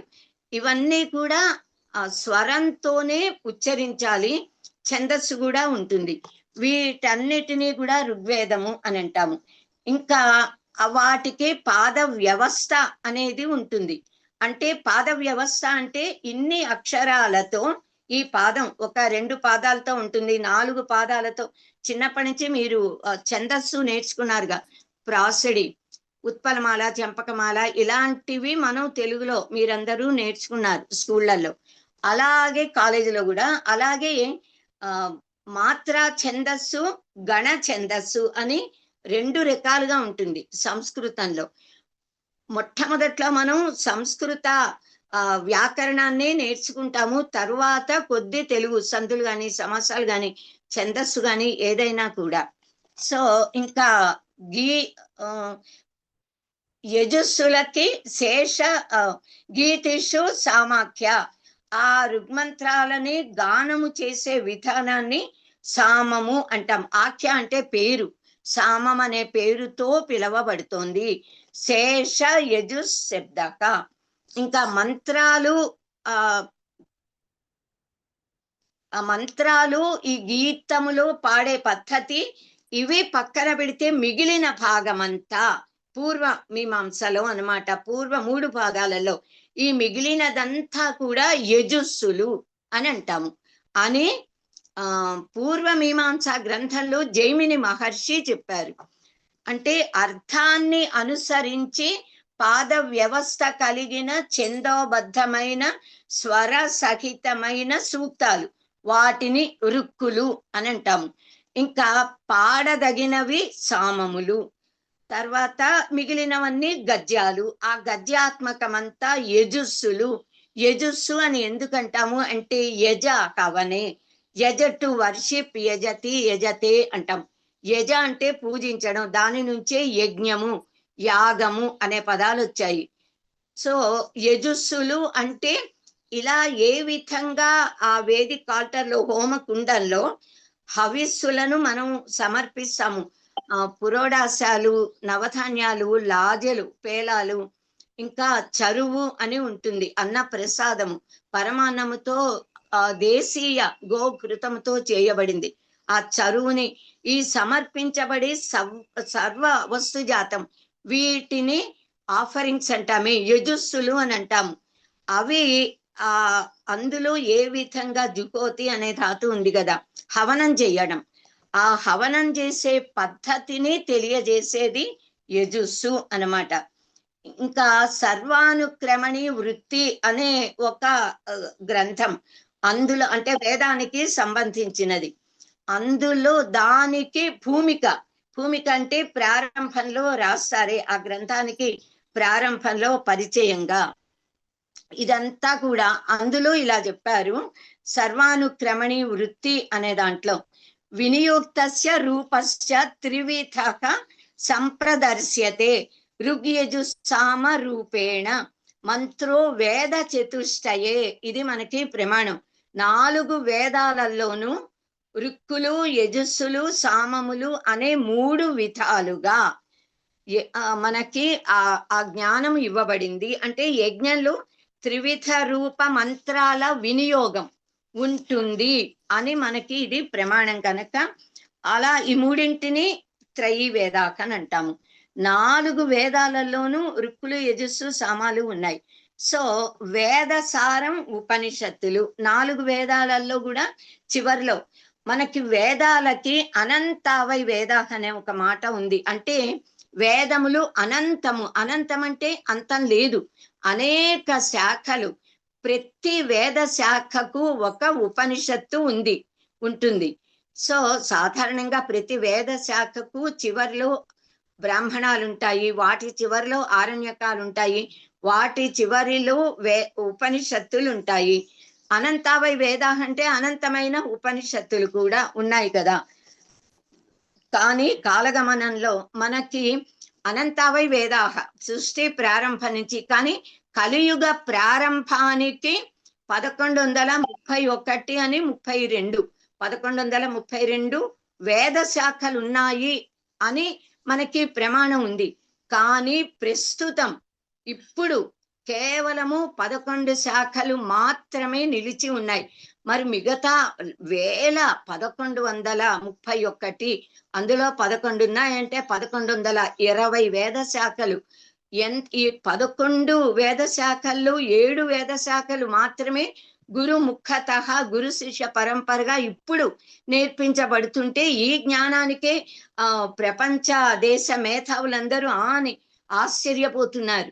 ఇంకా నిజంగా 1120 వేద శాఖలు కూడా ఉంటే ఎంత అగాధం అనంతమైన జ్ఞాన రాశి మనకి ఉందో మనం ఊహించుకోగలమా? కనీసం అంత గొప్పది మన సనాతన ధర్మము, మన వేద విజ్ఞానము అనేది. సో 4 వేదాలు, ఆ వేదాల సారం ఉపనిషత్తులు, వేదసారం ఉపనిషత్తులు. వీటిని వేదాలను అధ్యయనం చేయడం అనేది అంత సులభం కాదు. ఎందుకంటే వేదాలు ఛందోబద్ధాలు, మంత్రాలు స్వర సహితాలు. గురుముఖతః మాత్రమే ఎన్నో నియమాలని పాటించేవారు మాత్రమే క్రమశిక్షణతో నేర్చుకుంటేనే అవి వస్తాయి తప్ప మామూలుగా స్కూల్కో కాలేజీ వెళ్ళి చదివే చదువు లాంటిది కాదు. అయితే ఈ వేదాలని వేద మంత్రాలు నేర్చుకోవాలి అంటే ఆ వేదాలకి 4 ఉపవేదాలు ఉన్నాయి. ఆయుర్వేదం, ధనుర్వేదం, గాంధర్వ వేదం. అథర్వణ వేదానికి స్థాపత్య వేదము ఉపవేదం అంటారు. అర్థశాస్త్రాన్ని కూడా ఉపవేదంగా చెప్తూ ఉంటారు. ఎలా అయినా పర్వాలేదు, అంతా కూడా జ్ఞానమే. తర్వాత షడ్ అంగాని అంటాం. శిక్ష, వ్యాకరణం, ఛందో, నిరుక్తం, జ్యోతిషం తథా కల్పశ్చేతి షడంగాని. 6 అంగాలు, భాగాలు ఉన్నాయి. ఈ 6 అంగాలని ముందు పరిపూర్ణంగా అధ్యయనం చేసి ఈ జ్ఞానంతో వేదాలను అధ్యయనం చేయాలి. ఈ బేసిక్ నాలెడ్జ్ అన్నమాట. ఇది లేకుండా వేదాలు ఎవరు చదవలేరు, అర్థం చేసుకోలేరు. సో 6 వేద అంగాలు నేర్చుకోవాలి. తర్వాత మహర్షులు షడ్దర్శనాలు. ఈ వేద సారం, ఉపనిషత్ సారాన్ని వారు ప్రతి ఒక్క మహర్షి వారి వారి దృక్కోణాలలో ఒక పాయింట్ ఆఫ్ వ్యూలో దర్శించి దర్శనాలని షడ్దర్శనాలు. షడ్దర్శనాలు మనకి యోగ దర్శనము, సాంఖ్య దర్శనం, వైశేషిక దర్శనం, న్యాయ దర్శనం, పూర్వ మీమాంస, ఉత్తర మీమాంస, 6 దర్శనాలు. వీటిని అధ్యయనం చేయాలి. ఇంకా ఈ జ్ఞాన సారాన్ని సాధారణ మానవులకి అర్థం అవడం కోసం అష్టాదశ పురాణాలు, అనాపలింగ కూస్కాని, భ్రత్రయం, వచతుష్టయం, ఇలా దానికి ఒక శ్లోకం కూడా ఉంది. మొత్తం 18 పురాణాల పేర్ల మొదటి అక్షరాలతో ప్రారంభమవుతూ మనం ఎలా గుర్తుపెట్టుకోవాలో చెప్పేది. సో ఇలా అష్టాదశ పురాణాలు, వాటికి ఉప పురాణాలు కూడా ఉన్నాయి.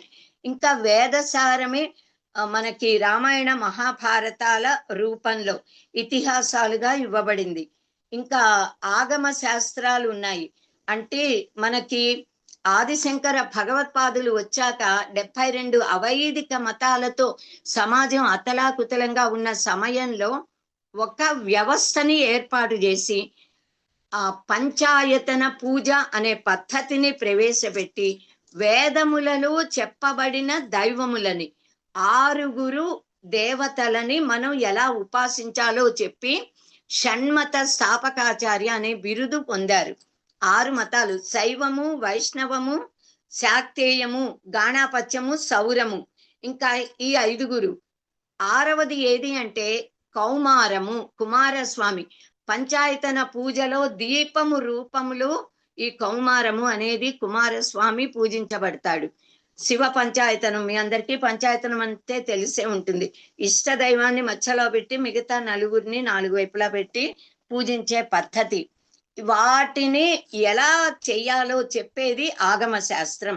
అలాగే ఆగమ శాస్త్రాలలో మన దేవాలయాలు, దేవతా విగ్రహాలు, స్థాపత్య వేదంలో కూడా ఇదే చెప్తారు. ఏ ప్రాంతంలో ఎక్కడ ఎలా ఆలయ నిర్మాణం చేయాలి, దాని మహత్వం ఏమిటి, విశ్వ చైతన్య శక్తి, విశ్వమంతా ఉన్న శక్తి ఎక్కడ ఏ స్థలంలో కేంద్రీకృతం అవుతుందో అక్కడ వేద సూక్తాలకు భావంతో ఏదైనా అర్థం. సో ఎక్కడ కేంద్రీకృతమై ఉంటుందో అక్కడ దేవాలయాలని మన మహర్షులు దర్శించారు. మనకి స్వయంభూ లింగాలు ఉన్నాయి, అష్టాదశ శక్తిపీఠాలు, 12 జ్యోతిర్లింగాలు. ఇవి కాక దేవతలు ప్రతిష్ఠించిన ఆలయాలు, మహర్షులు ప్రతిష్ఠించిన ఆలయాలు, మానవ ప్రతిష్ఠితమైన ఆలయాలు కూడా. ఆ విశ్వ చైతన్య శక్తి కేంద్రీకృతమైన స్థలం. దాంట్లో ఇంకా అత్యంత గహనంగా ఉన్న స్థలంలో గర్భాలయము అని అంటాము. అక్కడ దేవతా విగ్రహ ప్రతిష్ఠ జరుగుతుంది. మన ఆలయాలు అంత గొప్పవి కనుక వీటిని గురించిన విజ్ఞానం అంతా కూడా మనకి ఆగమ శాస్త్రాలలో ఉంటుంది. ఇంకా వేదసారమే మానవులకి అర్థమయ్యే పద్ధతిలో మహర్షులు ధర్మశాస్త్ర గ్రంథాలుగా మనకు అనుగ్రహించి ఇచ్చారు. మనకి అనేక 32 ఇంకా ఎక్కువ ధర్మశాస్త్ర గ్రంథాలు ఉన్నాయి. స్మృతి సాహిత్యము అంటాం. ఇదంతా శృతులు అంటే వినబడినవి, వేదాలు. వేద విజ్ఞానాన్ని మనస్సులో స్మరించి గుర్తు తెచ్చుకుని ఒక్కొక్క పద్ధతిలో ఒక్కొక్క అంశాన్ని గురించి మహర్షులు మనకి రచించి ఇచ్చినవి స్మృతి సాహిత్యం. ఇంకా రామాయణం, మహాభారతం మనకు తెలుసు. బాదరాయణ మహర్షి వేదవ్యాస భగవానులే. ఆయన మొత్తం ఉపనిషత్తుల సారాన్ని, ఉపనిషత్తులు ఒక్కొక్క చోట ఒక్కోలా, సదేవ సౌమ్య ఇదమగ్ర ఆసీత్, అసదేవేదమగ్ర ఆసీత్, ఇలా రకరకాలుగా భిన్నత్వం కనిపించే మంత్రాలు ఉంటాయి. వాటిని సమన్వయపరుస్తూ బ్రహ్మసూత్రములు అనే పేరుతో ఆయన బాదరాయణ బ్రహ్మసూత్రాలని రచించారు. అది మొత్తం వేద సారము, ఉపనిషత్ సారము. అయితే ఆయన రాసిన బ్రహ్మసూత్రాలకు అనేక మంది వ్యాఖ్యానాలు, భాష్యాలు రాశారు. వాటిల్లో ముఖ్యమైనవి మనం త్రిమతాచార్యులు ఆదిశంకర భగవత్పాదుల శారీరక మీమాంస భాష్యం, మధ్వాచార్యులు ద్వైత, అది అద్వైతం మనది ఆదిశంకర్లది. అసలు ఉపనిషత్ హృదయం అద్వైతమే, వేద హృదయం కూడా. ఇంకా మధ్వాచార్యులు ద్వైతము, రామానుజాచార్యులు విశిష్ట అద్వైతం, ఇంకా నింబార్కులు చాలా మంది ద్వైతాద్వైతం, శుద్ధాద్వైతం, అనేక భేదాలలో వారి దృక్కోణాలలో వారు మనకి ఇచ్చారు. ఉపనిషత్తులు, బ్రహ్మసూత్రాలు, భగవద్గీత భారత అంతర్భాగమే, మహాభారతంలోది భగవద్గీత. ఈ మూడింటిని కలిపి ప్రస్థానత్రయము అంటాము. ప్రస్థానము, స్థా తిష్ట, టు స్టాండ్, నిలబడి, ఇలా ప్ర అంటే ప్రకృష్టంగా ప్రగతి, ముందుకు, ఇలా మానవ జీవిత పరమ గమ్యాన్ని అంటే ముక్తిని పొందడానికి ఆ పయనించే మార్గాన్ని చూపించేవి ఈ మూడు ప్రస్థానత్రయములు అని అంటామన్నమాట. సో ఇదంతా కూడా వీటిని మొత్తం కలిపితే వైదిక వాంగ్మయం. ఇందులో చెప్పబడిన జీవన విధానము సనాతన ధర్మం. మాధవాచార్యుల వారు స్వామి విద్యారణ్య అనే పేరు, ఆ పూర్వాశ్రమంలో మాధవాచార్యులు, ఆయన సన్యాస దీక్ష తీసుకుని స్వామి విద్యారణ్యులు అయ్యారు. విద్యకి అరణ్య లాంటి వారు ఆయన.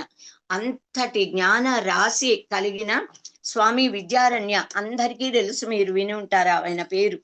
ఆయన వేదాల గురించి చెప్పేటప్పుడు యస్య నిశ్వసితం వేదాః యో వేదేభ్యోఖిలం వేదేభ్యః అఖిలం జగత్ నిర్మమే తమకం వందే విద్యాతీర్థం మహేశ్వరం అని ఆ పరమశివుడికి నమస్కరించారు. సమస్త విద్యలకు కూడా నిధి ఎవరు అంటే పరమశివుడు, ఈశ్వరుడు, పరమశివుడు. ఈశ్వర బ్రహ్మాధిపతిర్ బ్రహ్మణోధిపతిర్ బ్రహ్మ శివో మే అస్తు సదాశివం అంటాము. ఈశాన సర్వ విద్యానం ఈశ్వర సర్వభూతానం. ఆయన సర్వ విద్యలకి కూడా అధిపతి ఎవరు అంటే శివుడే. ఆయన సరస్వతి మాతకు జ్ఞానాధిష్టాన దేవతగా శక్తినిచ్చారు. సో పరమేశ్వరుడి యొక్క నిశ్వాస రూపమైన వేదం, ఆ వేద విజ్ఞానంతో బ్రహ్మదేవుడు పరబ్రహ్మతో సృష్టించబడిన త్రిమూర్తులలో, బ్రహ్మ విష్ణు మహేశ్వరులలో ఒకడైన చతుర్ముఖ బ్రహ్మ, ఆయననే హిరణ్య గర్భుడు అని ఉపనిషత్తుల్లో చెప్తారు. చతుర్ముఖ బ్రహ్మదేవుడు అని పురాణాలలో చెప్తారు. ఆయన ఈ సృష్టి రచన చేశాడు. ఈ విషయాన్ని మనకి బృహదారణ్యకోపనిషత్తులో కూడా చెప్పారు. అస్య మహతోర్భూతస్య నిశ్వసితస్య రూపం ఏతత్ ఋగ్వేదః. ఆ పరమాత్మ యొక్క నిశ్వాస రూపమే ఋగ్వేదం. చతుర్వేదాలకి కూడా సాయణాచార్యుల వారు భాష్యం రచించారు. ఆయన ఇష్టప్రాప్తికి అనిష్ట పరిహారయో అలౌకికం ఉపాయం యో గ్రంథో వేదయతి స వేదక అని చెప్పారు. ఇంతకుముందు మనం ఇది చెప్పుకున్నాం. బ్రాహ్మణ గ్రంథాలలో బ్రహ్మమును గురించి మనకి వివరించారు, చర్చించారు కనుక అవి బ్రాహ్మణములు. బ్రహ్మమును గురించి చర్చ చేసేవారు, వేదోక్త జీవన విధానంలో జీవించేవారు, వారిని బ్రాహ్మణులు అంటారు. బ్రాహ్మణులు రచించిన గ్రంథాలు కూడా బ్రాహ్మణములు. ఋగ్వేదంలో సంహిత భాగము, మంత్ర భాగము అనుంది కదా. ఆ మంత్ర భాగాలలో ఇచ్చిన మంత్రాలను ఏ విధంగా యజ్ఞ యాగాదులు ఆచరించాలో ఆ పద్ధతిని యజుర్వేదంలో చెప్పారు. బ్రాహ్మణాలలో ఉన్న మంత్రాలు, ఇంకా ఋగ్వేద మంత్రాలు, ఇవన్నీ కూడా చాలా శక్తివంతమైనవే. వేద భాగమేగా మా ఆరణ్యకాలు, బ్రాహ్మణాలు కూడా. సో ఒకప్పుడు ఎన్ని వేద శాఖలు ఉండేవో అన్ని బ్రాహ్మణ గ్రంథాలు కూడా ఉండేవి అని చెప్తారు. అవి అన్ని చాలా మటుకు లుప్తమైపోయాయి. ఇంకా వాటిని రక్షించడానికి ఎన్నో ప్రాతిశాఖ్యలను కూడా ఏర్పాటు చేశారు. వేదము అంటేనే ఈశ్వరీయ విజ్ఞానం అని చెప్పుకున్నాం కదా. వేదాలలో ఏమేమి చెప్పారు అన్నది సంక్షిప్తంగా 2 నిమిషాలలో ఊరికే చెప్తా మీకు అవగాహనకి. వేదాలలో మన రాష్ట్రీయ గీతాన్ని చెప్పారు. రాష్ట్రము అంటే మానవులందరూ ఒక సమాజంగా ఏర్పడి ఒక చోట నివసిస్తూ ఉంటే దాన్ని రాష్ట్రము అని అంటాము. అంటే ఒక సమూహం, మన దేశం, పట్టణాలు, గ్రామాలు, పట్టణాలు, నగరాలు, దేశము కదా, అలా భూభాగం మొత్తం. సో వేదాలలో రాష్ట్రీయ గీతం ఉంది. వేదము అంటేనే అసలు విజ్ఞాన శాస్త్రం. మన సనాతన వైదిక జ్ఞానం మొత్తం శాస్త్రీయ పద్ధతిలో, వైజ్ఞానిక పద్ధతిలో చాలా సిస్టమేటిక్ గా ఇవ్వబడింది. సైన్స్ ఎక్స్పెరిమెంట్స్ చేస్తాము, మాది గొప్ప అనంటూ వారు చెప్తారే, సైన్స్ ఎక్కడ ఆగిపోయిందో అక్కడి నుంచి వేదము పరిశోధన ప్రారంభించి అంతర్ముఖంగా మామూలుగా అందరూ బహిర్గతమై బయటికి పరాంచి కాని వ్యతృణనని కఠోపనిషత్తులో కూడా మన ఇంద్రియాలు బయటికి ప్రసరించి వస్తువుల గురించిన జ్ఞానాన్ని పొందుతాయనే చెప్పబడింది. పరమాత్మే అలా సృష్టించాడు కనుక సైంటిస్టులు బాహ్య వస్తువుల మీద పరిశోధనలు చేసి ఏవో చెప్తూ ఉంటారు కనుక్కుని. అయితే మన మహర్షులు బయట వాటన్నిటినీ విచారించి అంతర్ముఖులయ్యి మనను ఈ దేహం లోపల ఏముంది, ఈ విశ్వం లోపల ఏముంది, ఈ పరతత్వము యొక్క తత్వం ఏమిటి అన్న దాని మీద పరిశోధనలు చేశారు. కనుక మన సనాతన ధర్మం మొత్తం సైంటిఫిక్ గా వైజ్ఞానికంగానే ఉంటుంది. సో వేద మంత్రాలలో ప్రకృతి శక్తుల గురించిన స్తోత్రాలు, వాటితో పాటుగా మనకి అన్ని విద్యలు ప్రపంచంలో భూమి మీద ఎక్కడెక్కడ ఏ విద్యలు ఉన్నాయో కంప్యూటర్ తో సహా ఆర్టిఫిషియల్ ఇంటెలిజెన్స్ అంటామే ఇప్పుడు కనుక్కున్నారు, వీటికి కూడా మూలాలన్నీ వేదంలోనే ఉన్నాయి. వేద మంత్రాలలో విద్యలు వ్యోమగామి విద్య, తర్వాత జలాంతర్గామి విద్య, జలయానము, జల ఘటక తత్వము, విద్యుత్తు, జలంలో నుంచి ఎలక్ట్రిసిటీని ఎలా ఉత్పత్తి చేయాలి, వర్షాలు కురిపించడం ఎలా, నక్షత్ర గ్రహ గోళాలు, పాలపుంతల విజ్ఞానము, వీటన్నిటినీ చెప్పారు. వృద్ధుడైపోయిన వాడిని యువకుడిగా ఎలా చేయాలి అనే పద్ధతులు అథర్వణ వేద మంత్రాలలో ఉంది. ఇంకా మానవుల ఆయుర్దాయాన్ని ఎలా పెంచి కలియుగంలో వేదోక్త పూర్ణ ఆయుర్దాయం 120 సంవత్సరాలని 112 సంవత్సరాలని ఇలా చెప్తూ ఉంటారు.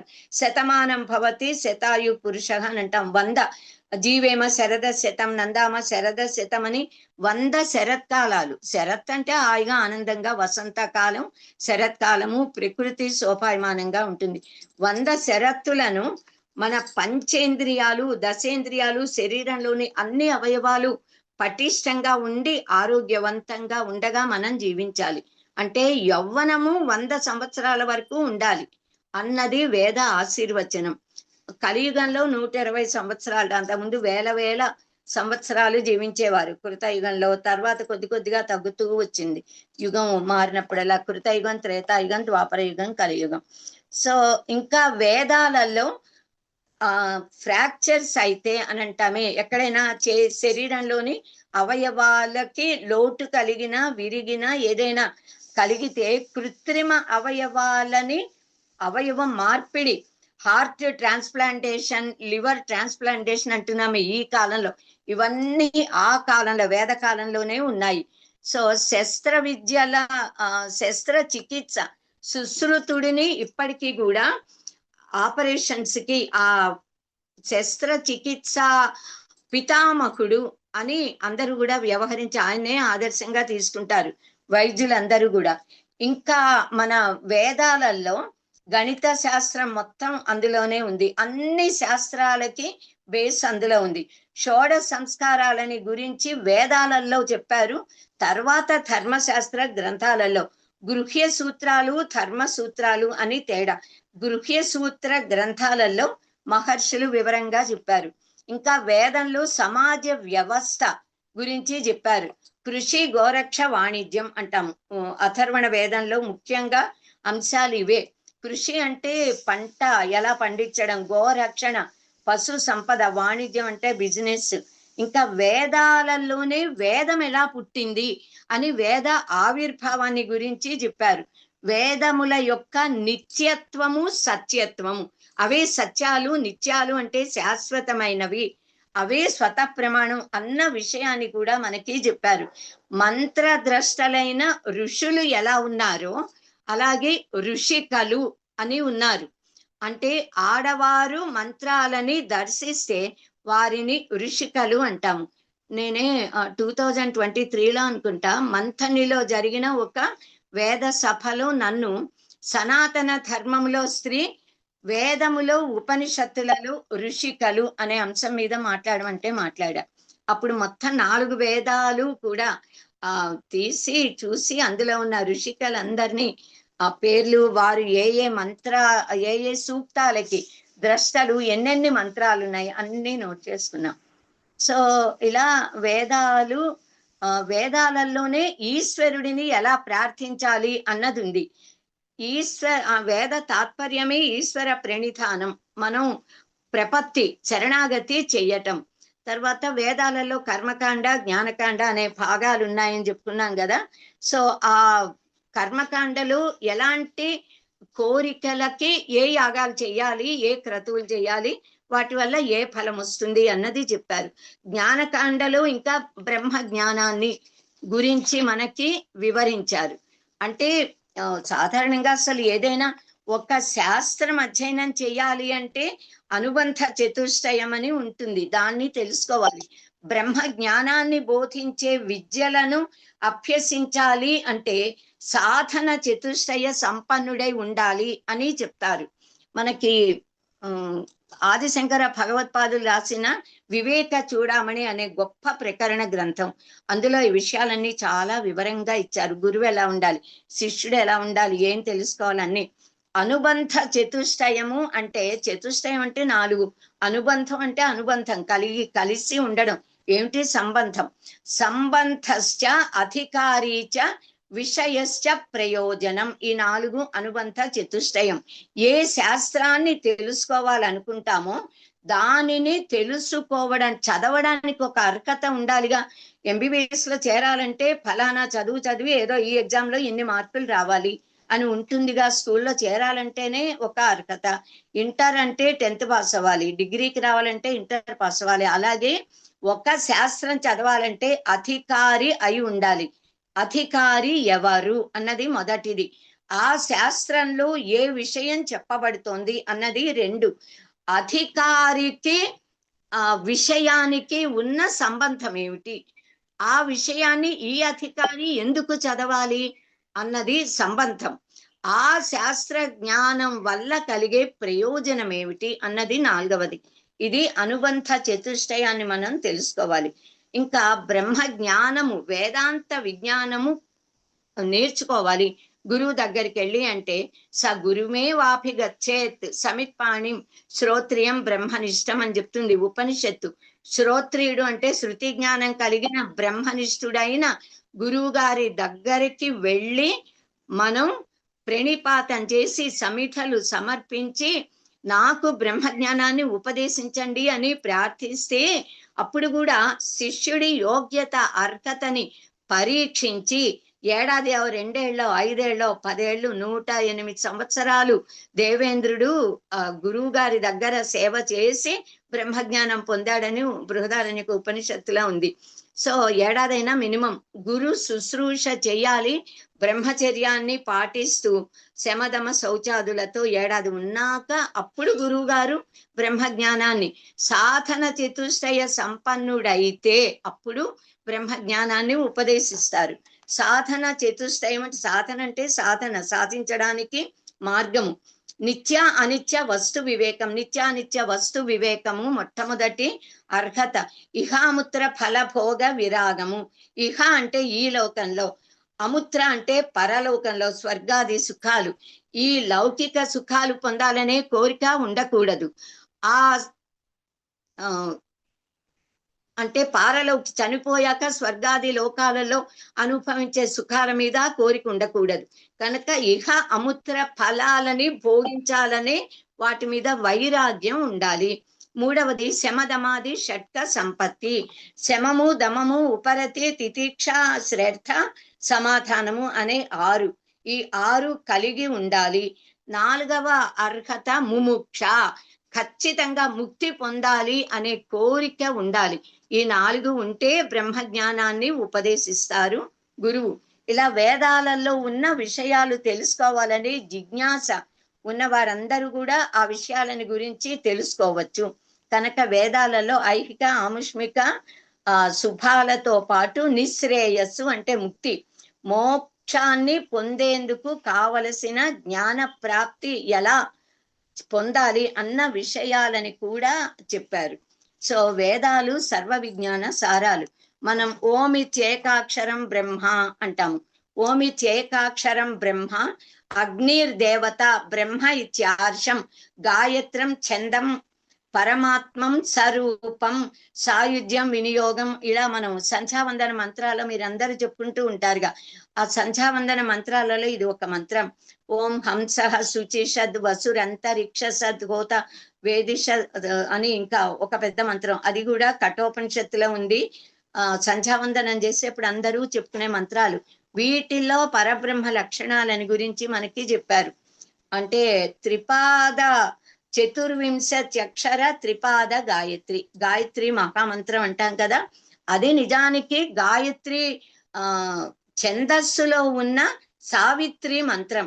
సవితృ శక్తి అంటే సూర్య భగవానుడిలో ఉన్న భర్గశక్తి. ఆ భర్గశక్తి యొక్క ఉపాసనే గాయత్రి మంత్రం. సావిత్రి మంత్రం అదే సరస్వతి మంత్రంగా పిలువబడుతుంది సాయంత్రాలు. సో భర్గ అనంటే పంజనాథ్ భర్గక, వేయించేయడం. మనం ధాన్యాన్ని వేయిస్తే ఇంకా ఎంత చక్కని సారవంతమైన నేలలో వేసినా మొలకలు రావు. అలాగే ఎవరైతే ఈ గాయత్రి మంత్ర ఉపాసన చేస్తారో వారి యొక్క సర్వ పాపాలు నశించి పూర్వజన్మ సంచిత ఆ వాసనలు కూడా దగ్ధమయ్యి ఇంకా మళ్ళీ పుట్టవలసిన స్థితి రాకుండా ముక్తులవుతారు బ్రహ్మజ్ఞానం పొంది. అలా పొందింపజేసే శక్తిని భర్గశక్తి అంటాము. ఆ భర్గశక్తిని మనం గాయత్రి మంత్రం ద్వారా రోజు కూడా ఉపాసిస్తాము. సూర్య ఆరాధన అన్నమాట. గాయత్రి అంటే గాయంతం త్రాయత ఇది గాయత్రి అంటాంగా. సావిత్రి ఎందుకంటామంటే సవితృ శక్తి. సరస్వతి అని ఎందుకంటామంటే సృ సర టుము సరతి ప్రవహించడం. జ్ఞానం అనేది గురువు నుంచి శిష్యులకి, ఒక తరం నుంచి ఇంకో తరానికి, తల్లిదండ్రుల నుంచి పిల్లలకి ఇలా ప్రవహిస్తూ వస్తుంది. ఈ గాయత్రి మంత్ర శక్తి కూడా, ఆ మంత్రం కూడా అలా ప్రవహిస్తుంది గనక సావిత్రి. సో ఇలా ఓమిత్యేకాక్షరం బ్రహ్మ అన్నది ఉపనిషద్ వాక్యం. అసావాదిత్యో బ్రహ్మ అన్నది కూడా ఉపనిషద్ వాక్యమే. అన్నిటినీ అందరినీ మనం బ్రహ్మముగా మనకి చెప్తారు. ఓం అనేది ఒక్క అక్షరంగా కనిపిస్తోంది కదా, ఆ ఒక్క అక్షరమే ఒక్క పదం. సంస్కృత భాషలో చాలా అక్షరాలు, ఒక్క అక్షరమే ఒక పదము. కం బ్రహ్మ, ఖం బ్రహ్మ, ఆ బ్రహ్మ. ఆ అన్నది ఒక అక్షరం కదా, అదే ఒక పదము, ఒక అర్థాన్ని, పరిపూర్ణమైన అర్థాన్ని ఇస్తోంది. అందుకని ఒక పదం అన్నమాట అది. అలా ఈ ఓం అన్న దాంట్లో ఆ ఊమా నాదము బిందువు ఉన్నాయనుకున్నాగా. ఆ ఊమా అన్నవి సృష్టి స్థితి లయలు అని చెప్తారు. బ్రహ్మ విష్ణు మహేశ్వరులు, ఋగ్వేద యజుర్వేద సామవేదాలు. ఇలా ఈ విడివిడిగా ఉంటే దానిని సగుణ బ్రహ్మ ఉపాసన అంటాము. ఈ 3 అక్షరాలు నాదం అన్నీ కలిసిపోయి ఓం అనంటే అదే నిర్గుణ బ్రహ్మ, నిర్గుణ తత్వం. అందుకే ఒక్క ఓంకారమే సగుణ నిర్గుణ బ్రహ్మ ఆరాధన ఉపాసన అని చెప్తారు. సో ఈ ఓంలో నుంచి విశ్వమంతా ఎలా వచ్చింది అన్నది వేదం మనకి తెలియజేస్తుంది. ఏ మంత్రాన్నైనా కూడా మనం 6 అంగాలతో నేర్చుకోవాలి. షడంగ విద్య అంటూ ఉంటాం. మనకి సుకరహస్యోపనిషత్తు అని ఒక ఉపనిషత్తు, 108 ఉపనిషత్తులో ఒకటి. అందులో కూడా మహావాక్యాలను సాక్షాత్తుగా పరమేశ్వరుడు సుఖ బ్రహ్మకు, సుఖ మహర్షికి ఉపదేశించారు. ఆయనకు కూడా షడంగ సహితమైన మహావాక్యాలను బోధించారు అని ఆ ఉపనిషత్తులో ఉంది. సో 6 అంగాలు ఏమిటి అంటే దేవత, ఋషి, ఛందస్సు ప్రతి మంత్రానికి కూడా ఉంటాయి. వాటిని ఎలా వినియోగించాలి అన్నది, తర్వాత ఎలా జపించాలి, జప ఫలం ఏమిటి అన్నది, అవన్నీ కూడా మనం గురువు ముఖతగా తెలుసుకోవాలి. ఓం అన్న ఒక్క అక్షరమే బ్రహ్మ అయితే ఈ ఓం అనే మంత్రానికి దేవత ఎవరు అంటే అగ్నిట, అగ్నిదేవుడు అని మనకి చెప్పారు. సో ఇలా ఎందుకు అగ్నిదేవుడు ఎందుకు అని అంటే మనం సనాతన ధర్మంలో మనమందరం అగ్ని ఆరాధకులం. యజ్ఞ సంస్కృతి మనది, యజ్ఞం చేయడం, అగ్నిని ఆరాధించడం. భూలోకంలో అగ్ని రూపంలో ఏ తత్వం శక్తి ఉందో అదే మధ్యలోకంలో ద్యులోకంలో అంతరిక్షంలో వాయువు రూపంలో ఉంది. గాలి, వాయువు. ద్యులోకం స్వర్లోకం అంటాము, స్వర్గలోకం అదే. ద్యులోకంలో సూర్య భగవానుడిగా ఉంది, అందుకే ద్యుమణి అంటాము. ద్యులోకంలో ప్రకాశించే మణి సూర్య భగవానుడు. సో ఈ ఉపనిషత్తుల్లో అందుకనే అగ్నిర్ దేవత అంటాము, అగ్నే దేవుడు. బ్రహ్మనే ఋషి అని అన్నారు, బ్రహ్మదేవుణ్ణి. నిర్గుణ పరబ్రహ్మము అంటే మొత్తం విశ్వంలో ఉన్న ఏకైకమైన శక్తి, ఉపనిషత్ ప్రతిపాదిత పరతత్వం, దాన్ని నిర్గుణ బ్రహ్మ అంటాము. ఆ నిర్గుణ బ్రహ్మట ఏకోహం బహుశ్యాం అని సంకల్పించిందిట. ఏకముగా ఒక్కడిగా ఉన్న నేను అనేకమవ్వాలి. ఆ ఈశ్వరుడు శివుడే, ఆ పరబ్రహ్మమే పరమశివుడు. ఆయన కలిగిన ఈ సంకల్పమే ఇచ్ఛాశక్తి, ఆ సంకల్పమే అమ్మవారు జగన్మాత పార్వతీదేవి అని మనకి చెప్తూ ఉంటారు. సో ఏకంగా ఉన్న పరమాత్మ అనేకం అవ్వాలి అని సంకల్పించి విశ్వంగా మారిపోయాడట. విశ్వంగా కనిపిస్తున్నాడు, మారిపోలే. మారడం అంటే పాలు పెరుగుగా మారడం కాదు, వివర్తము అని చెప్తాము. అంటే రజ్జు సర్ప భ్రాంతి విని ఉంటారు మీరంతా అద్వైతంలో. అలా ఒకటి ఇంకొకటిగా కనిపించడం, దాని అసలు తత్వం కాకుండా వేరేలా. పరబ్రహ్మ విశ్వంలా కనిపిస్తున్నాడు.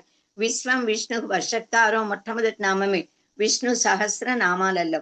సో ఈ ఋషి అనంటాం. ప్రతి రుక్కుకి, ప్రతి సూక్తానికి, ప్రతి మంత్రానికి ఒక ఋషి ఉంటాడు, ఒక ఛందస్సు ఉంటుంది, ఒక దేవత ఉంటారు. దేవత ఎవరు అంటే ఆ సూక్తంలో ఏ తత్వాన్ని చెప్తారో ఆ తత్వమే దేవత. అలా ఆర్షం అంటే ఆర్యులు అంటేనే, ఆర్య అంటే గౌరవనీయులు, గౌరవనీయులైన ఋషులని ఆర్షులు అని అంటాము. ఆర్షం అంటే ఆర్య ఋషి తత్వం. గాయత్రం ఛందం అంటే ఛందస్సు, గాయత్రి ఛందస్సులో ఉంది. పరమాత్మం స్వరూపం అంటే పరమాత్మ నిర్గుణ నిరాకార నిరంజనమైన పరబ్రహ్మమును ఓంకారంగా సగుణ రూపంలో, అక్షర రూపంలో ఉపాసిస్తున్నాము ఓంకారంగా అని అక్కడ చెప్తారు. సాయుధ్యం అంటే వినియోగం, దాన్ని నియోగించడం, చెయ్యటం, ఆచరించడం అన్నమాట. ఈ ఓంకార అక్షర మంత్ర ఉపాసన ఎందుకు ప్రయోజనం ఏమిటి అంటే ముక్తి అర్థం, మోక్షాన్ని పొందటానికి జపిస్తున్నాను అని. ఇది సంధ్యావందనము యొక్క అర్థం కూడా ఇదే, ఆ మంత్రాల అర్థము ఇదే. వేద మంత్రములని ఎలా తెలుసుకోవాలి అన్నది కూడా ఇదే పద్ధతి. సో గాయత్రి మంత్రాన్ని మనం మహోత్కృష్ట సప్తకోటి మహామంత్రాల్లోకి పరమ ఉత్కృష్ట మంత్రంగా మనకి చెప్తారు గాయత్రి మంత్రం. ఎందుకంటే అందులో 24 అక్షరాలు బీజాక్షరాలే. మామూలుగా అన్ని మంత్రాలలో 1, 2, 3 బీజాక్షరాలు ఉంటాయి. పంచదశాక్షరిలో అన్ని అక్షరాలు బీజాక్షరాలే అయినా 15 ఉన్నాయి. ఓంకారం తీసుకున్న షోడశి, కానీ గాయత్రిలో 24 కనుక అది మహోత్కృష్ట మహామంత్రం. సో ఇలా ఈ మంత్రాల శక్తి తత్వం ఇదంతా కూడా వేదంలో మనకి చెప్పబడింది అన్నమాట. సో మనకి వేదం ఇంకా ఏమని చెప్తోంది అంటే సత్యం వద, ధర్మం చర, స్వాఛాయాన్ మా ప్రమదక. ఇలా మాతృదేవో భవ, పితృదేవో భవ, ఆచార్య దేవో భవ, అతిథి దేవో భవ. ఇలా ఏం చెయ్యాలి, ఇలా ఉండు, ఇది చెయ్యి అని విధి, వేదము విధి నిషేధ రూపంలో సర్వమానవాళికి బోధిస్తుంది. అందుకే వేదమును ప్రభు సంహితం అని అంటాము, పురాణాలని మిత్ర సంహితం అంటాము. స్నేహితుళ్ళ కథల రూపంలో చక్కగా మనోరంజకంగా పురాణాలలో వేదసారమే చెప్పారు. ఇంకా కాంతా సంహితం కావ్యం అని అంటాము. కావ్యాలలో అలంకారాలు, ఛందస్సు, కథలు అన్నీ కలిపి ఒక భార్య భర్తకి ఎంత అనునయంగా ఆహ్లాదకరంగా మనోరంజకంగా చెప్తుందో కావ్యాలలో, అలాగే వేదసారాన్ని చెప్పారు. ఇంకా విధి ఇదైతే నిషేధ రూపంలో వేదంలో ఎలా చెప్పారంటే, యాని అనవద్యాని కర్మాణి తాని సేవితవ్యాని నో ఇతరాణి, వేరేవి చేయకూడదు. యాని అస్మాకం సుచరితాని తాని త్వయోపాస్యాని, అవే చెయ్యాలి అంటూ ఇంకా చాలా. అక్షైకి మా దివ్యక, పాచికలాడకండి. ఉద్యంతం అస్తమంతం సూర్యం న పశ్యేత్, అంటే సూర్యుని కనుక చూస్తే కళ్ళు, మన దృష్టి దర్శన శక్తి పాడవుతుంది. ఇలాంటివన్నీ కూడా చెప్పారు. ఇంకా వేదంలో వేదోక్త జీవన విధానాన్ని చెప్పారు. కాలుష్య నివారణ, పర్యావరణ పరిరక్షణ గురించి చెప్పారు. వానలు పడాలి అంటే, అతి వానలుంటే తగ్గాలి అంటే, ఎండలు ఎక్కువగా ఉంటే వేడి తీవ్రత తగ్గించడానికి, వేడి కావాలి అనుకుంటే సూర్య భగవాన్లో వేడి ప్రజ్వరిల్లడానికి, ప్రకృతి శక్తులను నియంత్రించే మంత్రాలు అథర్వణ వేదంలో ఉన్నాయి. అవసరాన్ని బట్టి మాత్రమే వాటిని మనం ఉపయోగించుకోవాలి. ఇంకా మన జీవన విధానం ఎలా ఉందో దాన్ని వేదాలు చెప్పాయి. అనంతవై వేద కదా. సమయం అవుతుంది. ఒక భరద్వాజ మహర్షిట, ఆయన 300 సంవత్సరాల ఆయుర్దాయం పరమాత్మ ఇచ్చాట. 300 ఏళ్ళు కూడా ఆయన వేద అధ్యయనం చేస్తూ మానవులందరికీ ఉపయోగపడే ఎన్నో మంత్రాలకి ద్రష్ట ఆయన. భరద్వాజ మహర్షి రామాయణంలో కూడా భరతాదులందరికీ వసతి కల్పించింది ఆయనే. ఆయన 300 ఏళ్ళు అయిపోయింది. వేదాలన్నీ మొత్తం పరిపూర్ణంగా వేదాలు అభ్యసించాలనే కాంక్ష ఆయనకి. కొద్ది మాత్రం కూడా చదివిన సంతృప్తి రాలా. దాంతో ఆయన బ్రహ్మదేవుడి గురించి తపస్సు చేశారట. బ్రహ్మదేవుడు ప్రత్యక్షమైతే, ఏ బ్రహ్మదేవ, నాకు ఇంకొక 300 ఏళ్ల ఆయుర్దాయాన్ని ఇవ్వమంటే ఆయన ఇచ్చేసి వెళ్ళిపోయారు. ఆ 300 ఏళ్ళు అంటే 600 ఏళ్ళు వేదాన్ని అభ్యసించిన ఆయనకి ఇంకా పూర్తి వేదాన్ని అభ్యసించిన తృప్తి కలగల. వేదం ఇంకా చాలా ఉంది, నేను కొంచెమే చదివా అని తెలిసింది. మళ్ళీ తపస్సు చేస్తే మళ్ళీ బ్రహ్మదేవుడు ప్రత్యక్షమయ్యాట. అప్పుడు ఈ భరద్వాజ మహర్షి, బ్రహ్మదేవ, అసలు వేదాలు ఎంత ఉన్నాయి, నేను ఇప్పటిదాకా ఎంత వేదాన్ని అభ్యసించాను, నాకు మొత్తం వేదరాశిని అధ్యయనం చేయాలనుంది, ఇంకా ఎన్ని సంవత్సరాల ఆయుర్దాయం మీరు నాకు ఇస్తే నేను మొత్తం వేదాల్ని చదవగలుగుతాను అని అడిగారట. అడిగితే ఈయన బయట కూర్చుని కదా ప్రకృతిలోగా తపస్సు చేసేది. ఈ భరద్వాజ మహర్షి ఉన్న చోట ఎడం వైపు ఒక పెద్ద పర్వతం, ఎదురుగా పెద్ద పర్వతం, కుడివైపు పెద్ద పర్వతం ఉంది. అన్ని వైపులా పర్వతాలే. అయితే బ్రహ్మదేవుడు, ఇదిగో ఈ 3 పర్వతాలు చూస్తున్నావు కదా, వేదాలు ఈ పర్వతం అంతా అయితే నువ్వు ఇప్పటిదాకా అధ్యయనం చేసింది ఇదిగో ఇంత అని, ఇలా ఇసుక ఉంటుందిగా నేల మీద, గుప్పిడితో ఇసుక తీసి 3 గుప్పిళ్ళ ఇసుక పోసారట. అంటే పర్వతంలో గుప్పిడంత చదివారు ఆయన 600 ఏళ్లలో. అంటే ఎన్ని లక్షల కోట్ల సంవత్సరాల ఆయుర్దాయం ఉన్నా వేదాన్ని చదవలేరు పూర్తిగా అన్న సత్యాన్ని తెలుసుకుంటే వాళ్ళే బ్రహ్మజ్ఞానులు అవుతారు. బ్రహ్మం గురించి తెలుసుకోలేము అన్న జ్ఞానం కలిగిన వాడే బ్రహ్మజ్ఞాని.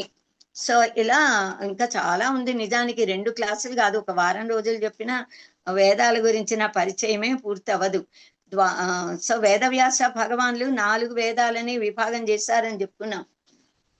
బృహస్పతే ప్రథమం వాచో అగ్రం యత్ ప్రైరతే నామధేయం దథానాక యదేషాం శ్రేష్టం యదరి ప్రమాసీత్ ప్రేణా తదేషాం నిహితం గుహావిహి అనంటూ ఈశ్వరుడు వేదాలకు స్వామి. ఆ వాణి దివ్య ఋషుల హృదయాలలో ఉత్పన్నమయ్యేలా చేశాడు. ఆ వాణిని, వాక్కుని మహర్షులు తమలో నుంచి బహిర్గతం చేశారు. అదే వేద విజ్ఞానము అని చెప్తారు. అంటే ఈ మంత్రాలలో జ్ఞానం భాష ద్వారా మనకు ఇవ్వబడింది. ఇంకా అలాగే వేదసారం, భారత భాగవతాలు అన్ని. మహాభారతంలో వేదాల నిత్యత్వాన్ని, అనాది నిధన నిత్య వాగుత్సృష్ట స్వయంభువ ఆదౌ వేదమయి దివ్య యతక సర్వాక ప్రవృత్తయక అని చెప్పారు. మనం ఇక్కడితో ఆపుకుందాము. రేపు ఇది కంటిన్యూ చేసి చెప్పుకుందాము. స్వస్తి, శుభం. అమ్మా, మీ పాదాలకి ప్రణామిలా అనే ధన్యవాదాలు గురువు గారు, ఆలోచన ఆశ చాలా కలిగిందమ్మా నాకు. వివరించారు. నేను నా జన్మ తరించిందన్న భావన కలిగింది ఈరోజు. ఒక్క నిమిషం అండి, ఆది పరాశక్తి మాట్లాడుతున్నారు. ముందు ప్రార్థన చేసుకుని 8 అయింది కాబట్టి తర్వాత ఏవైనా విషయాలు మీకు ఎక్కడైనా కావాలి అంటే ప్రశ్నలు అడగవచ్చు. ముందు 8 అయింది కాబట్టి తరగతి ప్రార్థన చేసుకున్న తర్వాత, ఎందుకు అంటే మేడం గారు చెప్పేది చాలా చాలా చాలా విలువైన సమాచారం మనకిస్తారు. దాని గురించి ఎంత విన్నా, ఎన్నిసార్లు విన్నా ఇంకా ఇంకా ఇంకా మనకి వినాలని అనిపిస్తుంది. సో ముందు తరగతి ప్రార్థన చేసుకున్న తర్వాత మీకున్న ప్రశ్నలకు సమాధానాలు ఇస్తారు. సత్యవతి గారు తరగతి ప్రార్థన చేయవలసిందిగా కోరుతున్నాను. స్వస్తి ప్రజాభ్య పరిపాలయంతాం న్యాయేన మార్గేణ మహీం మహీషాః గోబ్రాహ్మణేభ్య శుభమస్తు నిత్యం లోకాః సమస్తాః సుఖినో భవంతు కాలే వర్షతు పర్జన్య పృథివీ సస్యశాలిని దేశోऽयं క్షోభరహితో బ్రాహ్మణాः సంతు నిర్భయా అపుత్రాः పుత్రిణः సంతు పుత్రిణः సంతు పౌత్రిణः అధనాः సధనాः సంతు జీవంతు శరదాం శతం సత్యం వద ధర్మం చర స్వాధ్యాయాన్ మా ప్రమదః సర్వే భవంతు సుఖినః సర్వే సంతు నిరామయాః సర్వే భద్రాణి పశ్యంతు మా కశ్చిత్ దుఃఖభాగ్ భవేత్. ఓం శాంతి శాంతి శాంతి. ఓం పూర్ణమద పూర్ణమిదం పూర్ణాత్ పూర్ణముదచ్యతే పూర్ణస్య పూర్ణమాదాయ పూర్ణమేవావశిష్యతే. ఓం శాంతి శాంతి శాంతి. సర్వే జనాః సుఖినో భవంతు. స్వస్తి. సర్వే జనాః సుఖినో భవంతు. స్వస్తి. ఇప్పుడు జనగణమన పాడుకున్న తర్వాత ఇంకా ఎవరికైనా ఎటువంటి ప్రశ్నలు ఉంటే వాటికి సమాధానాలు గురువు గారు చెప్తారు. అందరూ జనగణమన చేయడానికి ఉంచవలసిందిగా ప్రార్థిస్తుంది.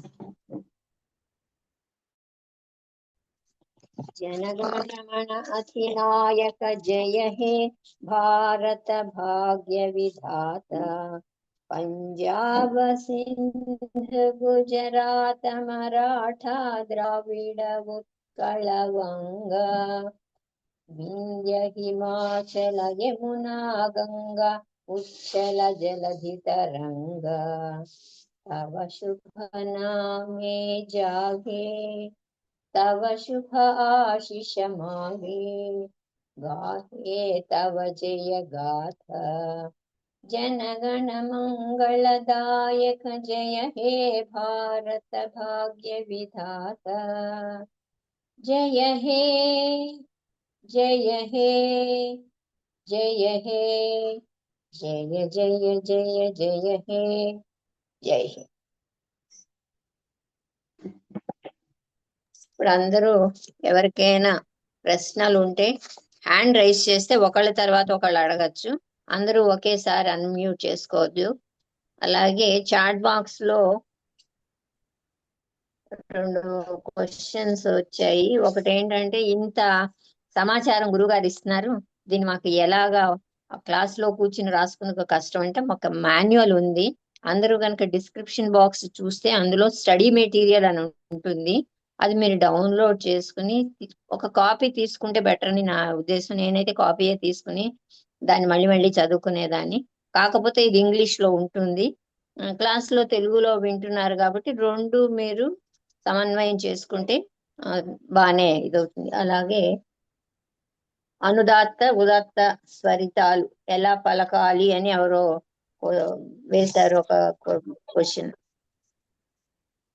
మిగిలిన మీరు హ్యాండ్ రైజ్ చేస్తే ఒకరి తర్వాత ఒకళ్ళు నేను పిలుస్తాను, మీరు దాని గురించి గురువు గారిని అడగచ్చు.